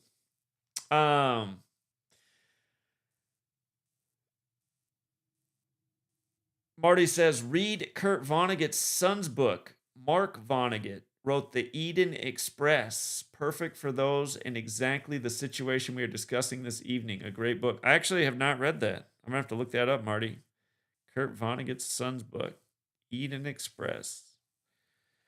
All right, I'm going to say last call for phone calls. If you would like to be part of this stream and get something out there, help out people that are feeling down in despair, now is the time, or you'll have to hold your peace until the next stream on Sunday night. So, and by the way, I decided to rebrand 2 times in one day. My main channel has been rebranded as Number Games, like my book title. Number Games with Zachary K. Hubbard. Figured that made more sense as I have a book with that title. And we'll do the daily number breakdown here. And we'll try to make this more of a call-in show with a general topic night after night. What's up, Joey? Yo, I just wanted to call in and rant about how much I fucking hate the Cabal Okay. and just fucking. But for real, I like the Florida Panthers both nights because of this knowledge and just the things they do. It's just so undeniable. Well, here, just so you guys, for the second year in a row, the NBA and NHL playoffs started on the same day. It had never happened before last year. Now it's happened 2 years in a row. But interestingly enough, both in the NBA and the NHL, home teams came in tonight 12-4 in the playoffs. That was for the NBA and the NHL. And funny enough, Florida equals 124.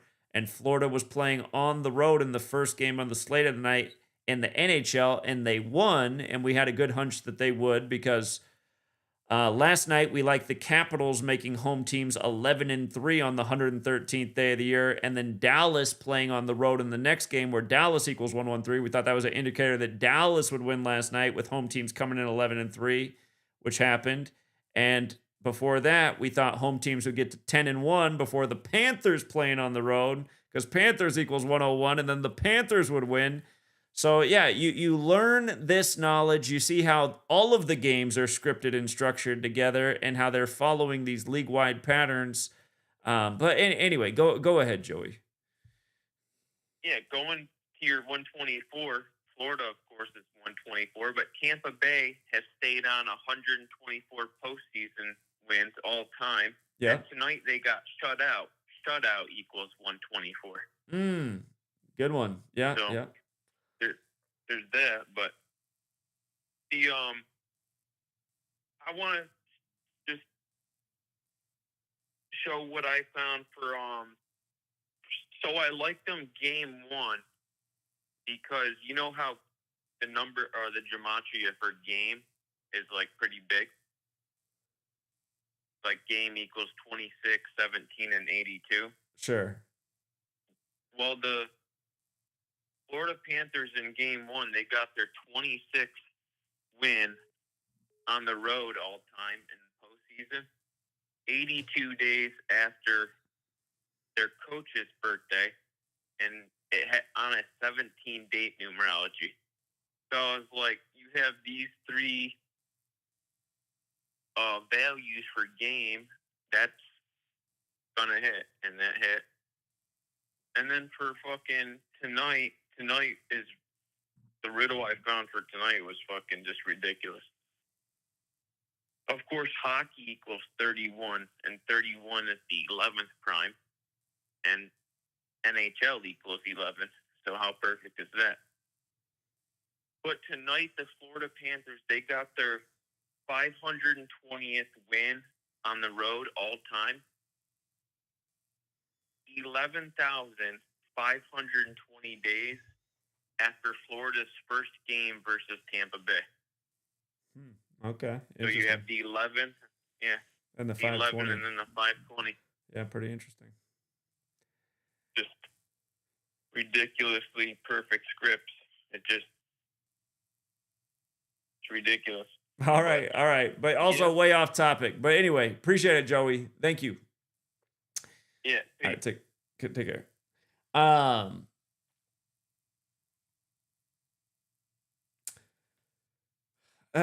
Comments in the chat from religious people. For the religious guy, look at how nothing you said is logical. I don't expect logic from religious people. Again, point blank period. Man writes books. God doesn't. Saying that I don't understand Hebrew, so again, that doesn't have anything to do with anything. Religion is bullshit. If you have intelligence, you know religion's bullshit. Dogma is bullshit. Point blank, period. There's no proof of any of these religions being relevant or existing. There's all kinds of proof of them needlessly causing division in people, stunting people's development, people giving up their own power. Religion is trash. It is literally trash, okay? It doesn't matter if I know Hebrew or not. If you have common sense, you know that God does not write books. Man does. Super simple, super intuitive, something a child can understand. And for all the delusions in your head from your religion, again, when you put thoughts in there, you might tend to start having silly beliefs, thinking that this was some kind of proof of that. It's like when a little child watches a scary movie. Then in the shadows, they see those monsters everywhere and they think those monsters are real because it's in their head. They watch the scary movie, they have the idea in their head. Now, every little creepy thing in the night reminds them of that monster. The creak in the house as the wood settles sounds like the monster coming up the steps. The shadow in the corner of their eye looks just like the monster. Again, this is the power of putting ideas in people's heads and how those ideas can manifest. Religion. The bottom of the barrel. The worst thing on earth. Religion. And for all of you who don't see it, it's because you're not thinking clearly. In fact, you're just not thinking. Otherwise, it would be so obvious to you. Religion is trash. Trash.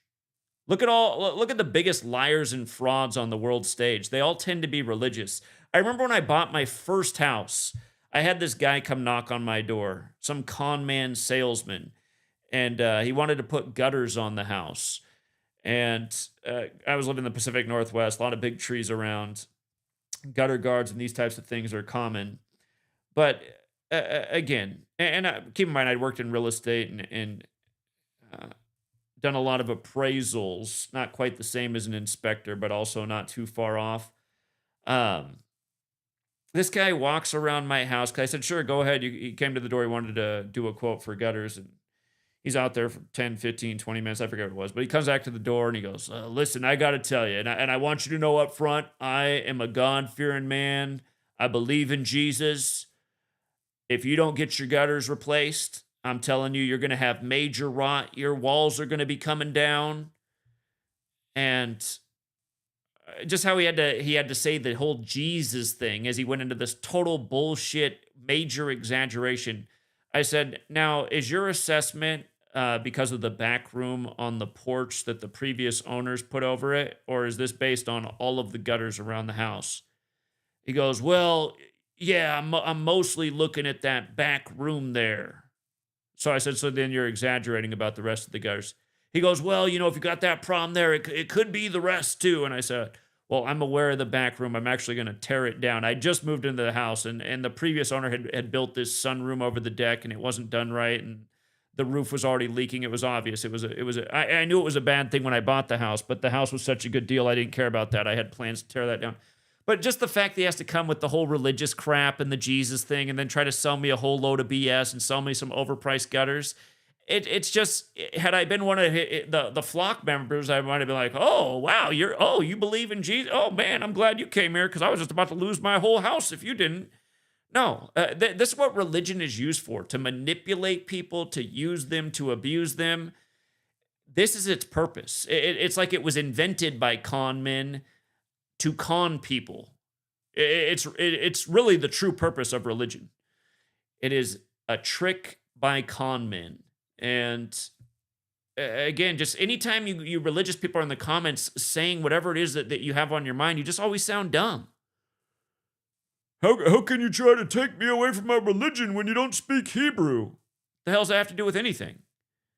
Religion's bullshit. Again, if you were born into some other family in some other part of the world, you'd have some other religious belief.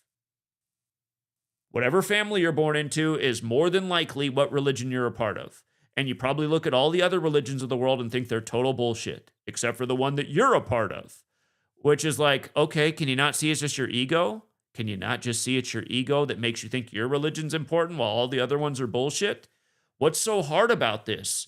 It really is the most depressing thing about humanity. The fact that people, again, it's sad. It's like, if you met a 40-year-old and he told you he believed in Santa Claus, you'd think, is this guy a loser?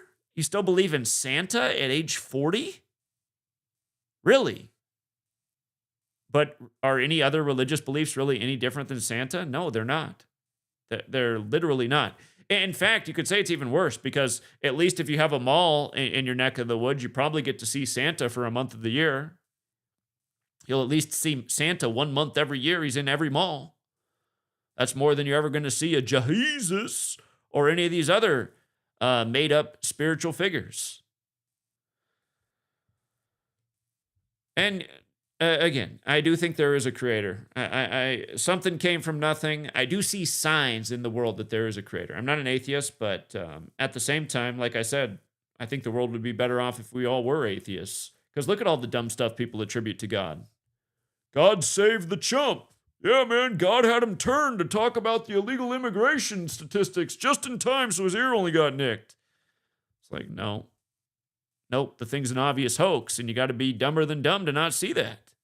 And then to think God appointed this horrible man, the proud pussy grabber? You think God sent this man? This is a guy who wants to have sex with his own daughter. He's on. What was the girl he was talking about years ago? You guys can look up the clip. He's talking about a 10-year-old girl. It's a 10-year-old girl where he is, and he says, "You see that 10-year-old girl over there? In 10 years, I'll be dating her." I can't remember what he was on, but it was when he was younger on TV. It's like from 20 years ago. Trump sees a 10-year-old girl while he's on TV, and he goes, "You see that 10-year-old girl over there? In 10 years, I'm going to be dating her." Who's looking at 10-year-old girls and thinking about their future prospects with having sex with them other than a super creep? And this is the same guy that wants to have sex with his own daughter. He also has rhetoric about that when his daughter when she's younger. Again, religion blinds people. It makes them do crazy things, think crazy things. It keeps them away from reason.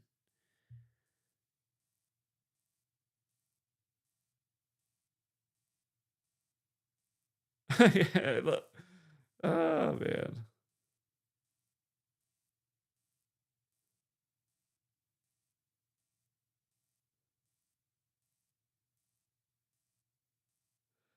Okay. Yeah. Again, you can't reason with religious people either. They're so devout in their nonsense.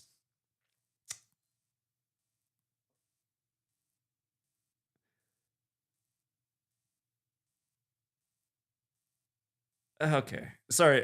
Sorry. I got to get rid of you, buddy. Adios. He's crying about me calling out religion, and then he's calling me the crybaby in the chat. I'm sorry. You're out of here. No, I'm not the crybaby. You're the one whining about what I said about religion being bullshit. And it is. And it's obvious that you're part of the Saturday crew, which are the biggest crybabies on earth. Let's just be honest. You guys are crying about everything. Only we matter.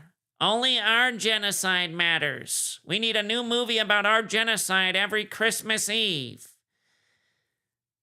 God. To call me a crybaby. Jesus.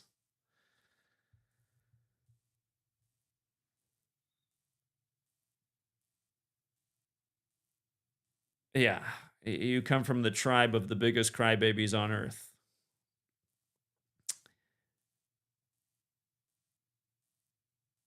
Yeah. Part of the crew that wants to undermine the First and Second Amendment. If you just want to get down to the facts.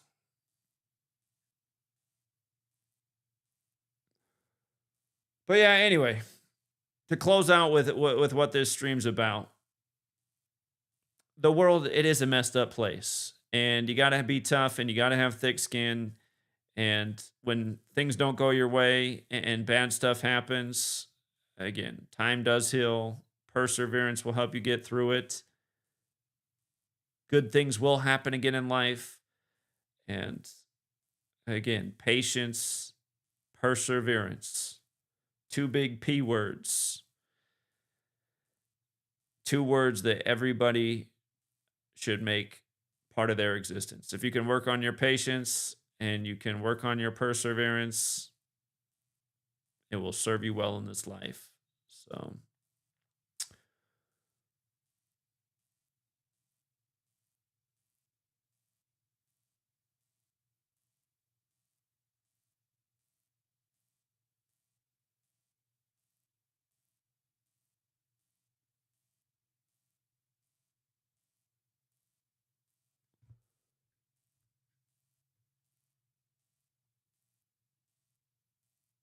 all right. Yeah, rather than read the chat, I'm just going to end the stream, the chat. more often than not is a migraine. So, yeah, for our friend out there, if you are out there, again, persevere, friend. The world has a lot of good things to offer you, and you have a lot of good things to offer the world. And again, for anybody who is thinking about taking themselves out, remember, um, think about all the people that might be horribly impacted by that as well, and ask yourself if that's worth it. And also, there might be some people that you don't even realize how much they care about you or how much they admire you, and how many more people you might meet that you might do the exact same thing for. So, yeah, again, just one other thing that I want to reiterate is I have noticed a lot of the people in this world who have taken themselves out or tried to do so, they tend to be the more intelligent, the more artistic, the more creative, and really the more necessary people on this earth. Um, it can be challenging times for the most intelligent because we do live in an idiocracy. Most people are not very bright, a lot of dimwits, a lot of low IQs, a lot of low talents, a lot of underachievers. And it can be maddening to have to coexist with these people. But again, look at the other side of that and realize that you're one of the special ones. You're one of the people that makes the world a little more bright. And that's why you're all the more necessary as well. So,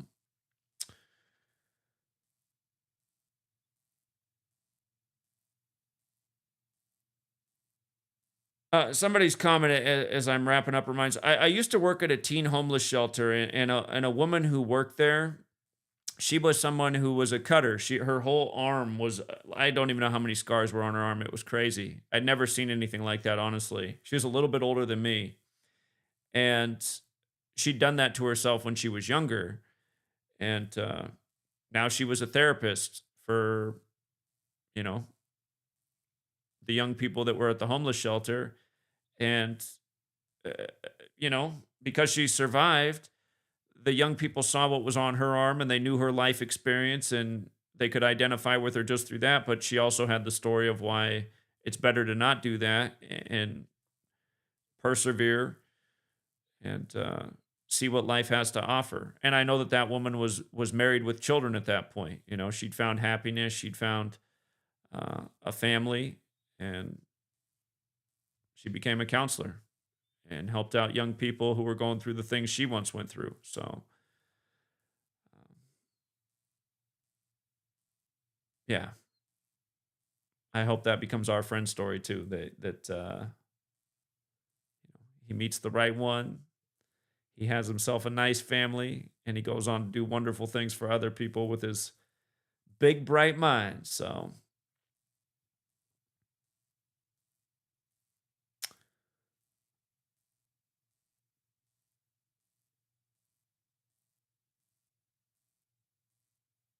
All right. Yeah.